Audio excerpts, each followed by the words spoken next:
Hi guys and welcome back to the channel Deepak Yadav Education. Welcome to the daily Hindu news and editorial analysis of 4th of November 2022. तो guys आज है तारीख 4 नवंबर 2022 और है Friday. देखेंगे आज के द हिंदू कंप्लीट न्यूज़पेपर को एनालाइज करेंगे। बट लेक्चर में आगे बढ़ने से पहले अगर आप लोगों को इस लेक्चर का पीडीएफ चाहिए तो क्या करना है, सबसे पहले डाउनलोड करना है टेलीग्राम, देन उसके बाद जाके सर्च बॉक्स में टाइप करना Deepak Yadav education UPSC. As you can see guys आप लोगों को ये वाला चैनल मिल जाएगा, इस पर क्लिक करना और जाकर इस चैनल को ज्वाइन कर लेना। देखो अगर आप लोगों को इस तरीके से ये चैनल नहीं मिलता है तो नीचे डिस्क्रिप्शन बॉक्स में पीडीएफ लिंक के नाम से एक लिंक दिया गया है, जैसे आप उस पर क्लिक करोगे ये चैनल ऑटोमेटिकली ओपन हो जाएगा, इसको जाके ज्वाइन कर लेना। ज्वाइन करने से फ़ायदा क्या होगा, यहाँ पर डेली बेसिस पर लेक्चर का पीडीएफ मिल जाता है, डेली करंट अफेयर के वीडियो का पीडीएफ मिल जाता है और डेली बेसिस पर बहुत सारे डिजिटल नोट्स मिल जाते हैं। नाउ बढ़ते हैं आगे बढ़ने से पहले हमेशा की तरह हम लोग अपने लेक्चर को एक मैप के क्वेश्चन के साथ स्टार्ट करेंगे।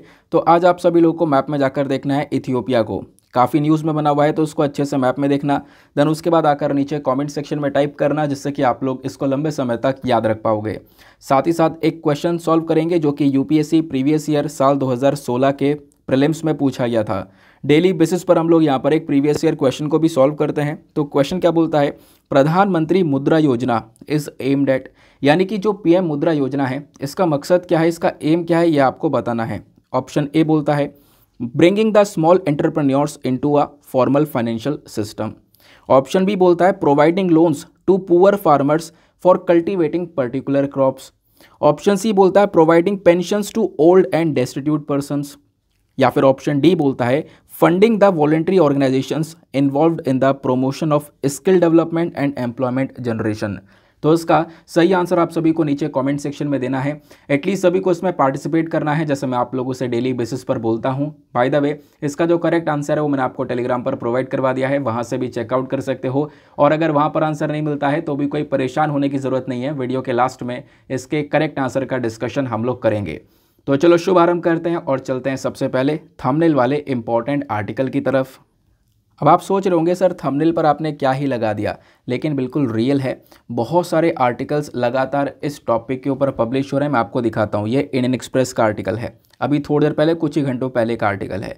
तो यहाँ पर बात की जा रही है एक प्लैनेट किलर एस्टेरॉइड के बारे में, यानी कि एक ऐसा एस्टेरॉइड जो कि किसी भी ग्रह को, किसी भी प्लैनेट को बहुत ज़्यादा नुकसान पहुंचा सकता है।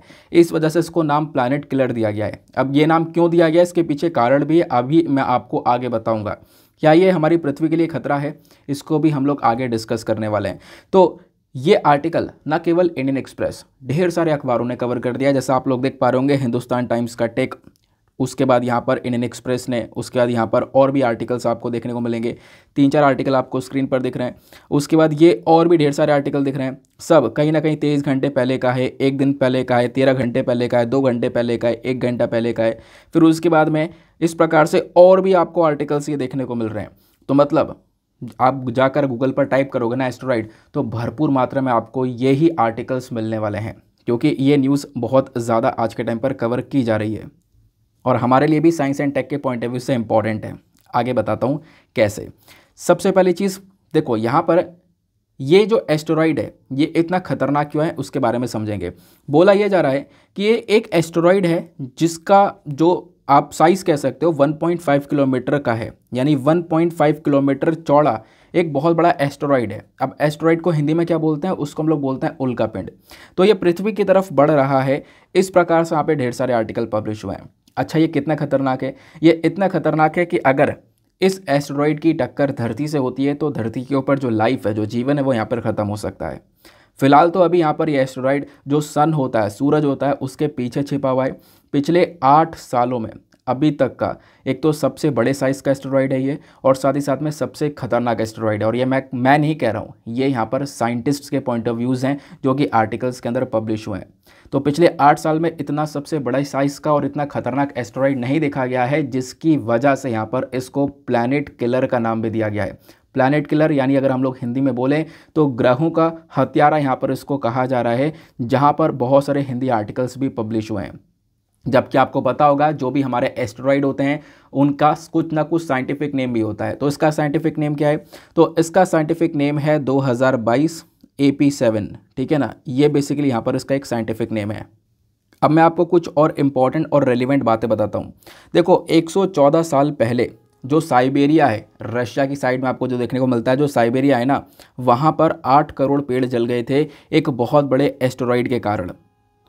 और ऐसे ही हर साल बहुत सारे एस्टेरॉइड अंतरिक्ष से आते हैं, पृथ्वी की तरफ गिरते हैं। लेकिन होता क्या है, भले ही वो थोड़े से बड़े साइज़ के हों, लेकिन जब वो गिर रहे होते हैं ना, तो वो जल जाते हैं और जल के ऊपर ही ऊपर ख़त्म हो जाते हैं, है ना। तो यानी पृथ्वी पर टकराने से पहले यहाँ पर एटमॉस्फेयर के अंदर वातावरण में ही जलकर ख़त्म हो जाते हैं, बहुत सारे टुकड़ों में बढ़ जाते हैं, क्योंकि ऊपर से ये गिर रहा है।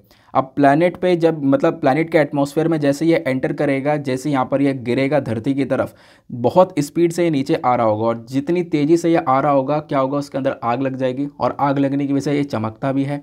लेकिन यहाँ पर होता यह है कि ज़्यादातर एस्टेरॉइड ऊपर ही ऊपर में यानी वातावरण में ही ख़त्म हो जाते हैं, वहीं पर ही बिखर जाते हैं। लेकिन यहाँ पर बताया ये जाता है कि अगर एस्टेरॉइड का साइज़ कुछ ज़्यादा ही बड़ा हो गया, सपोज़ यहाँ पर 20 मंजिला बिल्डिंग से ज़्यादा बड़ा एस्टेरॉइड का साइज़ है, तो कहीं ना कहीं वो एक छोटे से देश को पूरी तरह से तबाह कर सकता है अगर वो गिरे वहाँ पर तो। और ऐसा आप देख पाओगे 1908 में जो साइबेरिया है ना, साइबेरिया में लगभग 40 मीटर का जो एस्टेरॉइड है वो गिरा था, जिसकी वजह से जो लंदन का जितना बड़ा शहर है ना, उतने शहर के बराबर जंगल उस समय तबाह हो गया था साइबेरिया के अंदर। वो सब जंगल बेकार हो गया था, किसकी वजह से? इस एस्टेरॉइड की वजह से। अब तक यहाँ पर 10 लाख से ज़्यादा एस्टेरॉइड का पता चल चुका है, जिसके बारे में हम लोग जानते हैं। लेकिन यहाँ पे करीब 27,000 के आसपास एस्टेरॉइड ऐसे हैं जो कि धरती से सूरज जितने दूर हैं, धरती से जितना दूर सन है ना, उतनी दूरी पर यहाँ पर 27,000 के आसपास एस्टेरॉइड्स हैं। मतलब 10 लाख के आसपास ऐसे एस्टेरॉइड हैं जिसके बारे में हमें जानकारी है, जबकि बहुत सारे एस्टेरॉइड आपको अंतरिक्ष में मिल जाते हैं, ये भी आपने ध्यान में रखना है। एस्टेरॉइड होता क्या है? देखो, अंतरिक्ष के अंदर जो रॉकी ऑब्जेक्ट्स होते हैं, जो चट्टानें होती है, वो एस्टेरॉइड यहाँ पर कहलाती हैं, है ना। ये भी क्या होता है, सन के अराउंड ऑर्बिट करती हैं, सूर्य के अराउंड यहाँ पर ये गोल गोल घूम रही होती हैं। जैसे हमारे आप कह सकते हो अंतरिक्ष में काफ़ी सारे प्लैनेट हैं, अर्थ है, मार्स है, वीनस है, ये सारे जो प्लैनेट है ना, वैसे यहाँ पर एस्टेरॉइड को भी प्लैनेट ही बोला जाता है, लेकिन वो बहुत साइज़ में छोटे होते हैं। मतलब कि साइज़ में जब छोटे होते हैं बाकी सारे प्लैनेट से, तो इस वजह से इनको माइनर प्लैनेट का नाम भी दिया जाता है। एक डेटा मैं आप लोग को यहीं पर देता हूँ, इसका चाहो तो स्क्रीनशॉट लेना है या फिर पीडीएफ में मैं डाल दूंगा। नासा के अकॉर्डिंग अगर हम लोग बात करें, तो नासा के अकॉर्डिंग बात करें तो उन्होंने ये बोला कि लगभग आज के टाइम पर 9,94,383 ये बेसिकली नोन एस्टेरॉइड हैं जिसके बारे में हमारे पास में जानकारी है, ठीक है ना। जबकि यहाँ पर बहुत सारे और भी ऐसे एस्टेरॉइड हैं जिनके बारे में कोई जानकारी है नहीं। इनमें से यहाँ पर 27,000 के आसपास ऐसे एस्टेरॉइड हैं जो कि हमारी पृथ्वी से सूर्य जितनी दूरी पर स्थित हैं। क्लियर हो गया। फिर उसके बाद में आप देखोगे एस्टेरॉइड की वजह से बड़े बड़े इवेंट हुए हैं इंडिया में। जैसे महाराष्ट्र के अंदर आपने लोनार लेक का नाम सुना होगा, काफ़ी बार ये लोनार लेक न्यूज़ में भी रहती है। तो एस्टेरॉइड के गिरने की वजह से लोनार लेक बनी थी महाराष्ट्र के बुलडाड़ा में। इस ज़िले में आप देखोगे तो 5.70 लाख साल पहले एक एस्टेरॉइड था जिसकी गिरने की वजह से 490 फीट का एक बहुत बड़ा सा गड्ढा बन गया था, और इससे यहाँ पर लोनार क्रेटर का नाम दिया गया था। और फिर उसके बाद में यहाँ पर ये लोनार लेक बनकर आती है। अब यहाँ पर पूरा झील बन चुका है जिसको हम लोग लोनार लेक के नाम से जानते हैं। ये आप लोग यहाँ पर झील का पिक्चर देख पा रहे होंगे। ये इतना बड़ा गड्ढा किसकी वजह से हुआ था? एक एस्टेरॉइड की वजह से हुआ था। नाउ अब हम लोग बात करते हैं इस वाले करंट वाले एस्टेरॉइड की, जो कि अभी के टाइम पर न्यूज़ में है, जिसका साइंटिफिक नेम मैंने अभी आपको बताया है। साइंटिफिक नेम है इसका 2022 AP7, यानी 2022 AP7 करके याद रख सकते हो। अच्छा, ये जो एस्टेरॉइड इसको कब खोजा गया था? इसको खोजा गया था जनवरी 2022 में। इसको यहाँ पर ग्रहों का हत्यारा या फिर प्लैनेट किलर के नाम से भी जाना जा रहा है। अब ये साइज़ में कितना बड़ा है मैंने आपको बताया, 1.5 किलोमीटर चौड़ा ये साइज़ में देखने को मिलता है। और पृथ्वी से अब ये कितनी दूर है? तो ये एस्टेरॉइड धरती से 70.8 लाख किलोमीटर की दूरी पर देखने को मिल जाता है। और इसका जो रास्ता है ना, इसका जो पथ है, वो पृथ्वी के ऑर्बिट से ही गुजरता है, जो कि इसको खतरनाक बना देता है। क्योंकि अब जैसे पृथ्वी की ऑर्बिट से गुजर रहा है तो पृथ्वी की ग्रेविटी यहाँ पर उसको अपनी तरफ खींच सकती है, जैसा डायनासोर के समय पर हुआ था। जो एक एस्टेरॉइड था जिसको यहाँ पर पृथ्वी की ग्रेविटी की वजह से वो यहाँ पर आ गया था, और उसके गिरने की वजह से यहाँ पर आप कह सकते हो जो डायनासोर है वो समाप्त हो गए थे। तो ये जो इतना बड़ा साइज़ का एस्टेरॉइड है ना, ये 5 साल में सूरज का एक चक्कर लगाता है। तो ये सब कुछ बहुत इंपॉर्टेंट डेटा है जिसके बारे में ध्यान रखना। आने वाले टाइम पर काफ़ी सारे आर्टिकल्स इसके ऊपर हम लोग देखने वाले हैं। तो क्या होता है एस्टेरॉइड, क्लियर हो गया होगा। आगे चलते हैं ना। उसके बाद यहाँ पर ये पिक्चर आपको दिख रहा है। इस पिक्चर के अंदर कुछ इंपॉर्टेंट इन्फॉर्मेशन है और इस इन्फॉर्मेशन को आप लोग इस्तेमाल कर सकते हो जीएस पेपर नंबर 1 के अंदर आर्ट एंड कल्चर में, ठीक है ना। और जो अभी हमने आर्टिकल पढ़ा है एस्टेरॉइड वाला, वो आपका GS paper number 3 science and tech के पॉइंट ऑफ व्यू से इंपॉर्टेंट हो जाएगा। ये जो पिक्चर दिख रहा है आपको, ये बेसिकली एक फेस्टिवल का है। एक ओकेजन चल रहा है मेघालय में। मेघालय जो कि एक नॉर्थ ईस्टर्न स्टेट है, यहाँ पर एक झील पाई जाती है जिसका नाम है उमियाम झील। तो उमियाम झील के बैंक्स पर यानी उमियाम झील के किनारे पर ही पूरा ओकेजन देखने को मिलता है। किसका? The rising sun water fest 2022 का। तो साल 2022 का ये पूरा इवेंट है। इस इवेंट पर, इस अवसर पर जो गारो ट्राइबल हैं, आपको दिख रहे होंगे जो ये गारो ट्राइब्स हैं ना, ये डांस परफॉर्म कर रहे हैं जिसका नाम है वंगला डांस। तो वंगला डांस परफॉर्म किया जा रहा है इस फेस्टिव सीज़न के ऊपर। तो हम लोग डिस्कस करेंगे इसके बारे में डिटेल से। तो अभी फ़िलहाल यहाँ पर ये आपको ये फेस्टिव सीज़न, ये जो ओकेजन ये न्यूज़ में देखने को मिलेगा। तो जो ये वंगला फेस्टिवल है ना, ये मेघालय के अंदर कब होता है, किस समय पर सेलिब्रेट किया जाता है, क्यों सेलिब्रेट किया जाता है, ये कुछ इंपॉर्टेंट डेटा है जिसको लेकर पहले भी काफ़ी सारे प्रश्न बने हुए हैं प्रीलिम्स के अंदर। तो अगर हम लोग बात करें मेघालय की, तो जो मेघालय राज्य है ना, ये अब की बार यानी इस साल 2022 के अंदर 45वां एडिशन वंगला द फेस्टिवल का सेलिब्रेट कर रहे हैं। यानी ये जो वंगला फेस्टिवल है ना, इसका 45वां एडिशन अब की बार ऑब्जर्व किया जा रहा है, यानी नवंबर के मंथ में। और इस फेस्टिवल में आप देखोगे ये पोस्ट हार्वेस्ट फेस्टिवल भी कहलाया जाता है, यानी कि फसल की कटाई के बाद में यहाँ पर इस पूरे फेस्टिवल को ऑब्जर्व किया जाता है, इसको मनाया जाता है। कौन मनाते हैं? मेघालय की जो गारो ट्राइब्स हैं वो इसका सेलिब्रेशन करते हैं। और हर साल यहाँ पर इसका सेलिब्रेशन होता है ताकि हम लोग क्या कर सकें, इस फेस्टिवल के तहत, इस सेलिब्रेशन के तहत जो सलजोंग होते हैं, सलजोंग यानी the sun god of Garos, यानी सूर्य देवता के लिए यहाँ पर ये पूरा का पूरा सेलिब्रेशन चलता है, हर साल चलता है। कब चलता है मैंने आपको बता दिया, जब हार्वेस्ट सीजन खत्म हो रहा होता है, फसलों की कटाई हो चुकी होती है, फसलों की कटाई के बाद में इस पूरे फेस्टिवल का सेलिब्रेशन किया जाता है। और इस फेस्टिवल को हम लोग सेलिब्रेट कर रहे हैं, खासकर गारो ट्राइब सेलिब्रेट कर रही है 1976 से। एक बहुत इंपॉर्टेंट फेस्टिवल है ये गारो ट्राइब के लिए। बहुत सारे जो टूरिस्ट होते हैं अलग अलग एरिया से, वो सब यहाँ पर जाते हैं इस फेस्टिवल को एंजॉय करने के लिए, देखने के लिए कि कैसा सेलिब्रेशन हो रहा है। वंगला डांस का परफॉर्मेंस होता है। वंगला डांस मैंने आपको यहाँ पर बता दिया है कि एग्जैक्टली क्या होता है ना। अब होता यहाँ पर यह है कि ये जो फेस्टिवल है, जो त्यौहार है, इसका जो पहला दिन है ना, ये एक सेरेमनी के साथ में स्टार्ट होता है। उस सेरेमनी को हम लोग बोलते हैं रगुला।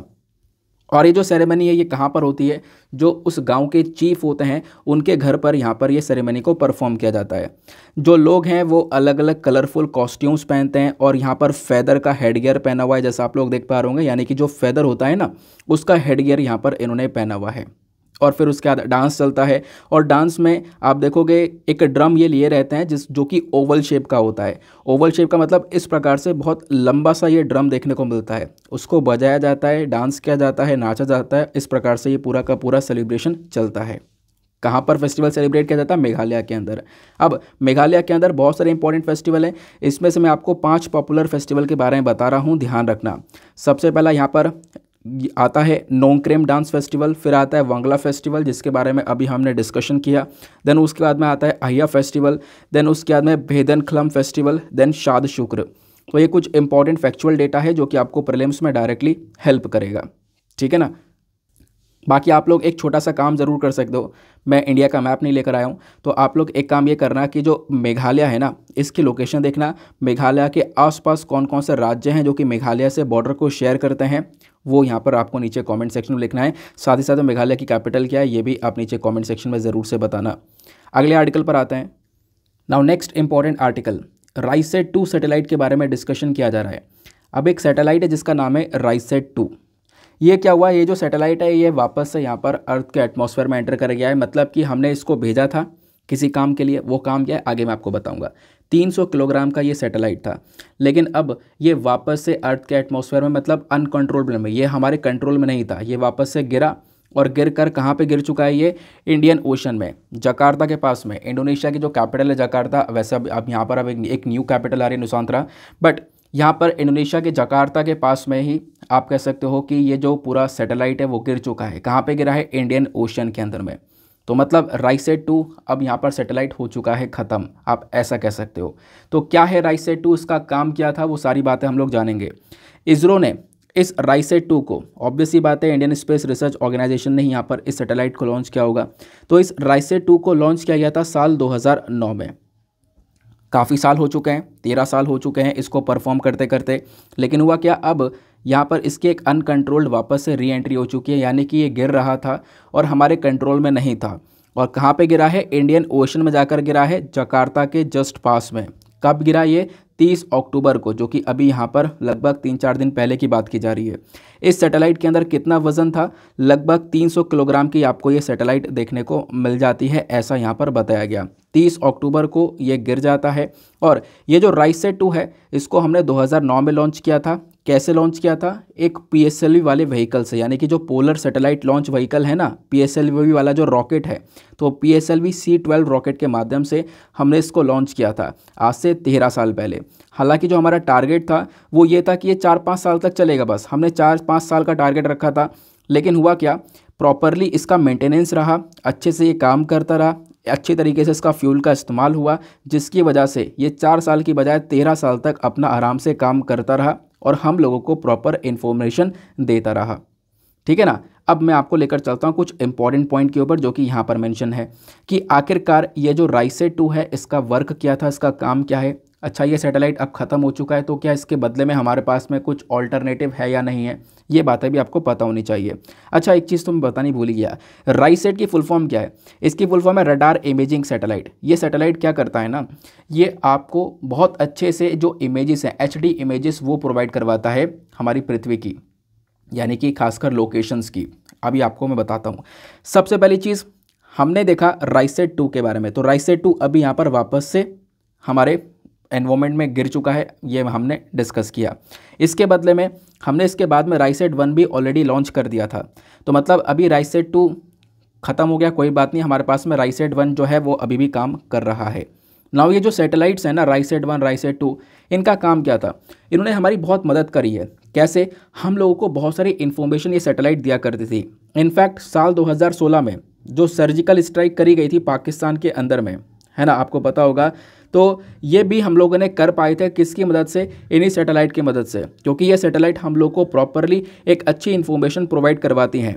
तो जो राइसेट 2 सैटेलाइट है ना, ये ध्यान रखना, हम लोगों ने पहले राइसेट 2 को लॉन्च किया था साल 2009 में, और उसके बाद में हम लोगों ने कुछ साल बाद साल 2012 के आसपास राइसेट 1 को लॉन्च किया था।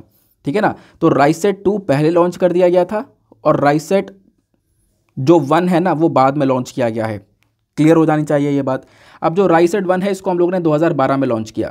हालांकि हमारा प्लान ये था कि 2008 में ही लॉन्च कर दे राइसेट 2 के साथ साथ, बट यहाँ पर मुंबई टेरर अटैक की वजह से हम उसको लॉन्च नहीं कर पाए थे, है ना, राइसेट 1 को लॉन्च नहीं कर पाए थे। लेकिन इसी चक्कर में हम लोगों ने 2 वाला पहले लॉन्च कर दिया था।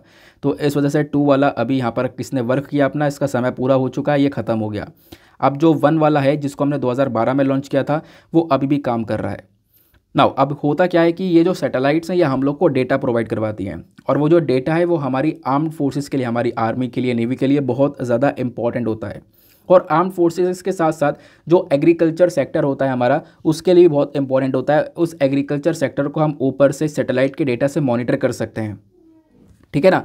तो ये बात यहाँ पर आपको देखने को मिल जाती है। अब इसके बैकग्राउंड की बात करें तो मतलब इन सैटेलाइट्स ने हमारी कहाँ पे मदद करी है, मैं आपको समझाता हूँ। इंडियन एयरफोर्स ने क्या किया था, अपना मिराज 2000 जो फाइटर जेट है ना, ये भेज दिया था, और हमने यहाँ पर जो बालाकोट के अंदर एक टेरर कैंप था उसके ऊपर स्ट्राइक करी थी, एक सर्जिकल स्ट्राइक करी थी। पाकिस्तान की टेरिटरी में, पाकिस्तान में घुसकर यहाँ पर एक स्ट्राइक की गई थी, आपको याद होगा।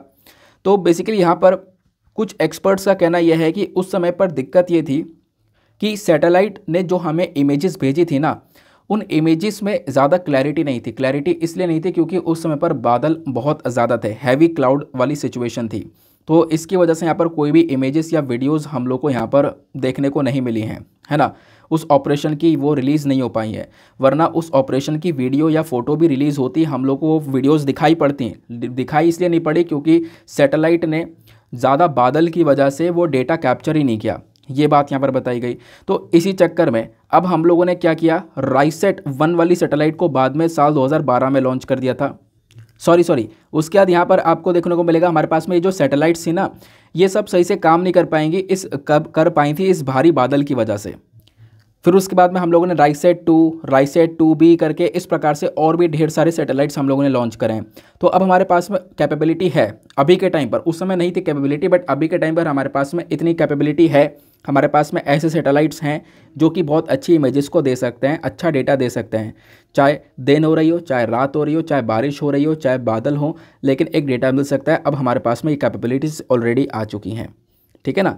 तो राइसेट 2 का क्या काम था, मैंने आपको बता दिया, डेटा प्रोवाइड करवाने का काम था। 4 साल के लिए भेजा था, लेकिन ये आराम से काम करता रहा, 13 साल तक काम किया, उसके बाद अब ये फाइनली गिर गया है। तो यहाँ पर आपको दिख रहा होगा, यह है इंडोनेशिया, पूरा का पूरा छोटे छोटे आइलैंड से मिलकर बना हुआ इंडोनेशिया। यहाँ पर आपको जकार्ता देखने को मिलेगा, यहीं पास में इंडियन ओशन में ये सैटेलाइट गिरा है।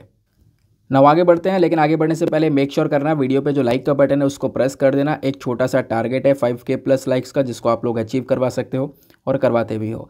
साथ ही साथ में मेरे साथ में इंस्टाग्राम पे कनेक्ट हो सकते हो। इंस्टाग्राम पे जाना, सर्च बॉक्स में टाइप करना दीपक यादव एजुकेशन, आपको ये वाला प्रोफाइल मिलेगा। आप यहाँ पर मेरे साथ में पर्सनली कनेक्ट कर पाओगे। और जो भी आपसे क्वेश्चंस पूछे जाते हैं वीडियो के अंदर, उनका नीचे कमेंट सेक्शन में ज़रूर से जवाब दिया करो। जैसे स्टार्टिंग में आपसे प्रीवियस ईयर क्वेश्चन पूछा, प्रीलिम्स का क्वेश्चन पूछा, तो नहीं पता है तो एक बार पढ़ लो। पढ़ने के बाद में नीचे कमेंट सेक्शन में पार्टिसिपेट ज़रूर से करना है। इससे क्या होता है, जब आप लोग डेली पार्टिसिपेट करते हो तो पता चलता है कि हाँ कौन कौन यहाँ पर इन क्वेश्चंस का आंसर दे रहा है और रेगुलर दे रहा है, उनके नाम भी यहाँ पर याद होते रहते हैं। तो नीचे पार्टिसिपेशन भी मस्ट है। नेक्स्ट आर्टिकल पर आते हैं। अगला आर्टिकल बहुत इंपॉर्टेंट होने वाला है, जीएस पेपर नंबर 2 पॉलिटी से आप इसको लिंक कर पाओगे। क्या बात की जा रही है यहाँ पर, एक केस था मीडिया वन बैन केस। अब इस केस में क्या होता है, सुप्रीम कोर्ट अपने कुछ पॉइंट ऑफ व्यूज़ को शेयर करता है। अब क्या शेयर करता है, देखो मैं आपको सब कुछ बताता हूँ, पहले आपको कुछ बैकग्राउंड यहाँ पर समझना होगा। देखो ये जो मीडिया वन है ना, ये जो मीडिया वन चैनल है, इसको सरकार ने बैन कर दिया था जनवरी में। और बैन इसलिए कर देता कि भाई ये कुछ ऐसी बातें दिखा रहा है जिससे हमारी नेशनल सिक्योरिटी को खतरा है ना। इस चक्कर में पब्लिक ऑर्डर के अंदर डिसरप्शन हो सकता है। इस चक्कर में यहाँ पर मतलब और ज़्यादा डिटेलिंग बताए बिना इसको बैन कर दिया पूरी तरह से। अब होता क्या है, ये जो मीडिया वन केस है ना, ये मैंने आपको बताया बैन कर दिया गया सरकार के थ्रू। तो होता यही है, केरला हाई कोर्ट पहुँच जाते हैं। तो केरला हाई कोर्ट ने भी क्या किया, सरकार के डिसीजन को सपोर्ट किया कि सरकार ने बिल्कुल सही किया है। लेकिन केरला हाई कोर्ट ने कैसे यहाँ पर सरकार का सपोर्ट किया, मैं आपको पहले ये बताता हूँ। जब ये केस की सुनवाई हो रही थी केरला हाई कोर्ट के अंदर, तो सपोज़ यहाँ पर मीडिया वन ने अपनी तरफ से अपना पक्ष रख दिया। अब सरकार को अपना पक्ष रखना था, तो सरकार ने जो अपना पक्ष रखा था ना यहाँ से, वो बेसिकली सील्ड कवर में रखा था। सील्ड कवर मतलब एक एनवेलप हो गया, उस एनवेलप के अंदर अपने सारे एविडेंसेस यहाँ पर दे दिए थे केरला हाई कोर्ट के जजेस को। और सील्ड कवर का मतलब है कि ये जो बातें इसमें लिखी हुई हैं ना, ये जो एनवेलप के अंदर पैक है, ये किसी को नहीं बताई जाएगी। इनफैक्ट मीडिया वन को भी नहीं बताई जाएगी। ये केवल जजेस के बीच में बात होगी और साथ ही साथ में जिसने ये एविडेंस दिया है, जो यानी सरकार है, उसके बीच में बात होगी। तो यहाँ पर सरकार ने इस पर्टिकुलर सील्ड कवर के अंदर ये सारे की सारी जो बातें हैं वो केरला हाई कोर्ट को दे दी थी। तो क्या हुआ, केरला हाई कोर्ट ने इस सील्ड कवर वाले सारे एविडेंसेस को देखने के बाद में क्या किया, इन्होंने यहाँ पर आप कह सकते हो कि सरकार का सपोर्ट किया और ये सही ठहराया कि हाँ ठीक है, मीडिया वन जो है ना इसको बैन कर दिया, बिल्कुल सही किया है। इस प्रकार से यहाँ पर ये डिसीजन निकल कर आया था। बाद में ये जो मुद्दा है ये सुप्रीम कोर्ट में पहुँचता है। अब सुप्रीम कोर्ट क्या बोलता है इसको समझते हैं। तो सुप्रीम कोर्ट की साइड से अब एक स्टेटमेंट आया है। सुप्रीम कोर्ट ने बोला है, what was so great that you can not share even the redacted files with the media company. यानी कि सुप्रीम कोर्ट ने बोला है सरकार से कि भाई इसमें ऐसा क्या था कि आपने इसको सील्ड कवर में दिया। इसमें क्या था ऐसा कि आपने बिल्कुल पैकिंग में ये इन्फॉर्मेशन दी है, एक लिफाफे में ये इन्फॉर्मेशन दी है, और आप ये चाहते हो कि ये जो इन्फॉर्मेशन है वो मीडिया वन के साथ में शेयर भी ना किया जा सके, इस कंपनी के साथ में शेयर भी ना की जाए। तो ऐसा क्या था, इस प्रकार से यहाँ पर जो क्वेश्चन है वो सुप्रीम कोर्ट ने अभी के समय पर उठाया है इस सील्ड कवर को लेकर। तो ये जो वर्ड है ना सील्ड कवर, अपने आप में बहुत रेलिवेंट है। ये सील्ड कवर ज्यूरिस्प्रूडेंस होता है। तो आप सोच रहे होंगे क्या ये नया हुआ है क्या? नहीं, ऐसा होता है। अब इसको लेकर हमारे लॉ में कहीं पर मेंशन है क्या या फिर नहीं मेंशन है, और इसको थोड़ा सा डिस्कस करते हैं, तब आपको थोड़ी सी और क्लैरिटी आएगी कि आखिरकार ये कैसे काम करता है। तो इस आर्टिकल को आप लोग जीएस पेपर नंबर 2 से रिलेट कर पाओगे, ये मैंने आपको बता दिया है। अगर हम लोग बात करें सील्ड कवर के बारे में, कोई भी स्पेसिफिक लॉ नहीं है, मतलब सील्ड कवर को लेकर कोई भी अलग से कानून नहीं है, ठीक है ना। तो सुप्रीम कोर्ट के पास में कैसे पावर आ जाती है? सुप्रीम कोर्ट के अंदर पावर आ जाती है, सुप्रीम कोर्ट के अंदर भी आप सील्ड जूरिस्प्रूडेंस का इस्तेमाल कर सकते हो। लेकिन होता यहाँ पर यह है, सुप्रीम कोर्ट के पास में जो भी ये पावर आती हैं वो इंडियन एविडेंस एक्ट 1872 के सेक्शन 123 के तहत आती हैं कि हाँ हम लोग यानी सुप्रीम कोर्ट और कभी कभी क्या होता है जो लोअर कोर्ट्स हैं वो इस सील्ड एनवेलप का इस्तेमाल कर सकते हैं। सील्ड एनवेलप का मतलब मैं आपको ऑलरेडी बता चुका हूँ, एक बार फिर से रिवाइज करवा देता हूँ। होता क्या है यहाँ पर, मान लो दो केस मतलब दो पक्ष बैठे हुए हैं, उनके बीच में केस चल रहा है, पार्टी ए है और पार्टी बी है, ये यहाँ पर केस चल रहा है। अब बेसिकली एक तरफ सरकार हो गई और सरकार से किसी का केस हो गया है, जैसे हम लोग अभी यहाँ पर एग्जाम्पल देख रहे हैं मीडिया वन वाला हो गया, और दूसरी तरफ हमारी सरकार हो गई। तो इनके बीच में यहाँ पर एक केस चल रहा है। अब इस केस में क्या होता है ना कि जो गवर्नमेंट एजेंसीज़ हैं, सरकारी एजेंसीज़ हैं, ये क्या कर सकती हैं, कुछ इन्फॉर्मेशन को सील्ड एनवलप में दे सकती हैं। यानी कि एक ऐसा एनवलप लिफाफा होगा, उसके अंदर ही सारी की सारी इन्फॉर्मेशन को दे सकती हैं, और वो इन्फॉर्मेशन जजेस एक्सेप्ट करेंगे, और वो इन्फॉर्मेशन केवल जजेस और साथ ही साथ में सरकार के बीच में रहेगी। इनफैक्ट वो इन्फॉर्मेशन जिसके खिलाफ केस चल रहा है ना, उसको भी नहीं दी जाती, उसके साथ भी शेयर नहीं की जाती, जैसा मीडिया वन के अंदर हुआ है। सरकार ने एनवलप के अंदर ये पूरा का पूरा जो इन्फॉर्मेशन है वो जजेस को दे दिया, जजेस और सरकार के बीच में ये सारी इन्फॉर्मेशन रही, और उन क्या होता है, जजेस इन सारी चीज़ों को पढ़ने के बाद में कहते हैं हाँ ठीक है, मीडिया वन जो है ना इसको बैन रहना चाहिए, जबकि मीडिया वन को भी नहीं पता कि हाँ इस एनवलप के अंदर क्या था। आप समझ में आई, इसको हम लोग बोलते हैं सील्ड कवर जूरिस्प्रूडेंस। अब होता क्या है, इसको लेकर कोई भी अलग से कानून तो नहीं है, लेकिन इसके अंदर जो भी मतलब सुप्रीम कोर्ट वगैरह जो भी इसका इस्तेमाल करता है वो बेसिकली एक एक्ट के माध्यम से करता है, ये मैंने आपको थोड़ी देर पहले बताया। बाकी होता यह है कि जब जब इसका इस्तेमाल हुआ है तब तब क्रिटिसिज्म यानी इसकी आलोचना बहुत ज़्यादा हुई है। अब क्रिटिसिज्म क्यों हुआ है, लोगों का कहना यह है कि देखो ये जो सील्ड कवर वाला पूरा का पूरा प्रोसेस है ना, ये बिल्कुल भी सही नहीं है। क्यों सही नहीं है, देखो यहाँ पे लोगों का कहना यह है कि सबसे पहली बात यहाँ पे जो ट्रांसपेरेंसी है ना वो ख़त्म हो जाती है। जो हमारा इंडियन जस्टिस सिस्टम है वो किस चीज़ के अंदर बिलीव करता है कि भाई जो भी केस हो रहा है वो सबके सामने आए, है ना, सबको इन्फॉर्मेशन पता चले। लेकिन यहाँ पर क्या हो रहा है, सील्ड कवर के अंदर एक पक्ष को पता है, एक पक्ष को पता ही नहीं है कि भैया क्या इन्फॉर्मेशन है। जजेस और जो सरकार है वो एनवलप के अंदर सारी इन्फॉर्मेशन को शेयर कर रहे हैं आपस में, वैसे ही वो केस डिसाइड हो रहा है पूरा का पूरा। तो बेसिकली यहाँ पर ये जो ट्रांसपेरेंसी है वो तो है ही नहीं, किसी को यहाँ पर इसके बारे में कुछ पता ही नहीं है।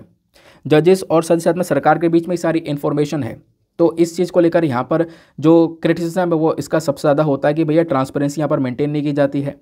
और सबसे बड़ी बात देखो यहाँ पर जो हमारे कोर्ट है ना, ये बेसिकली ओपन कोर्ट का काम करते हैं। यहाँ पे सभी लोगों को, जो हमारी पब्लिक है, पब्लिक के पास में इन्फॉर्मेशन आनी चाहिए कि ये जो केस है वो क्या था, कैसे इन्फॉर्मेशन क्या क्या हुआ है, तो पब्लिक के पास में सारी इन्फॉर्मेशन आती है। लेकिन यहाँ पर क्या होता है, इस सील्ड कवर की वजह से कोई भी इन्फॉर्मेशन आती नहीं है, तो आप पता नहीं लगा सकते कि हाँ भैया ये सरकार ने यहाँ पर क्या अपना पक्ष रखा था, किसकी वजह से यहाँ पर जो हमारी कोर्ट है उन्होंने भी मीडिया वन के ऊपर बैन को जारी रखा, है ना। तो ये इन्फॉर्मेशन लोगों तक भी नहीं पहुंच पाती है। और हम लोग जो बात करते हैं फेयर ट्रायल का, हम लोग बिलीव करते हैं कि जो सारा काम है, जो हमारा इंडियन जुडिशियल सिस्टम है वो फेयर तरीके से काम करे, सही तरीके से काम करे। तो ये प्रोविज़न भी कहीं ना कहीं वॉयलेट होता हुआ नज़र आता है, क्योंकि यहाँ पर सही तरीके से काम नहीं हो रहा है, क्योंकि इन्फॉर्मेशन लोगों से छुपाई जा रही है, एनवलप के अंदर पूरा केस देखा जा रहा है। और क्या ऐसे केसेस पहले भी हुए हैं? हाँ हुए हैं। साल 2019 के अंदर एक जजमेंट आया था P Gopal Krishnan versus the state of Kerala के अंदर, और सुप्रीम कोर्ट ने उस समय पर बोल दिया था कि भैया जो भी डॉक्यूमेंट के अंदर आप सारा मामला दे रहे हो ना, तो वो चीज़ें आपको एक्यूज़ को ही बतानी होगी, जिसके ऊपर इल्ज़ाम लगे हैं ना उसके साथ भी शेयर करनी होगी। ये सुप्रीम कोर्ट बहुत पहले बोल चुका है, लेकिन उसके बावजूद भी अभी भी यहाँ पर ये इन्फॉर्मेशन शेयर नहीं की जाती है। देन उसके बाद में जो इंपॉर्टेंट केसेस हैं सील्ड कवर के वो आ जाते हैं, जैसे रफाल डील का हुआ था। रफाल डील में भी यहाँ पर सील्ड कवर का इस्तेमाल किया गया था। उस समय पर जो चीफ जस्टिस ऑफ इंडिया है वो रंजन गोगोई साहब हुआ करते थे, तो इनको सरकार ने क्या किया था, जो भी डिटेल दी थी ना इस रफाल डील की, वो सब एक एनवलप के अंदर दी थी, और वैसे ही वहाँ पर वो केस ख़त्म हो गया था पूरा। सरकार ने बोला कि ये बेसिकली सारा सीक्रेट है, ऑफिशियल सीक्रेट एक्ट के तहत आता है, इसको हम शेयर नहीं कर सकते, और एनवलप के अंदर ये सारी की सारी इन्फॉर्मेशन दे के पूरा केस यहाँ पर हुआ था। ऐसा ही एक और केस एग्जाम्पल के तौर पर मैं आपको बताऊँ तो भीम कोरेगांव केस।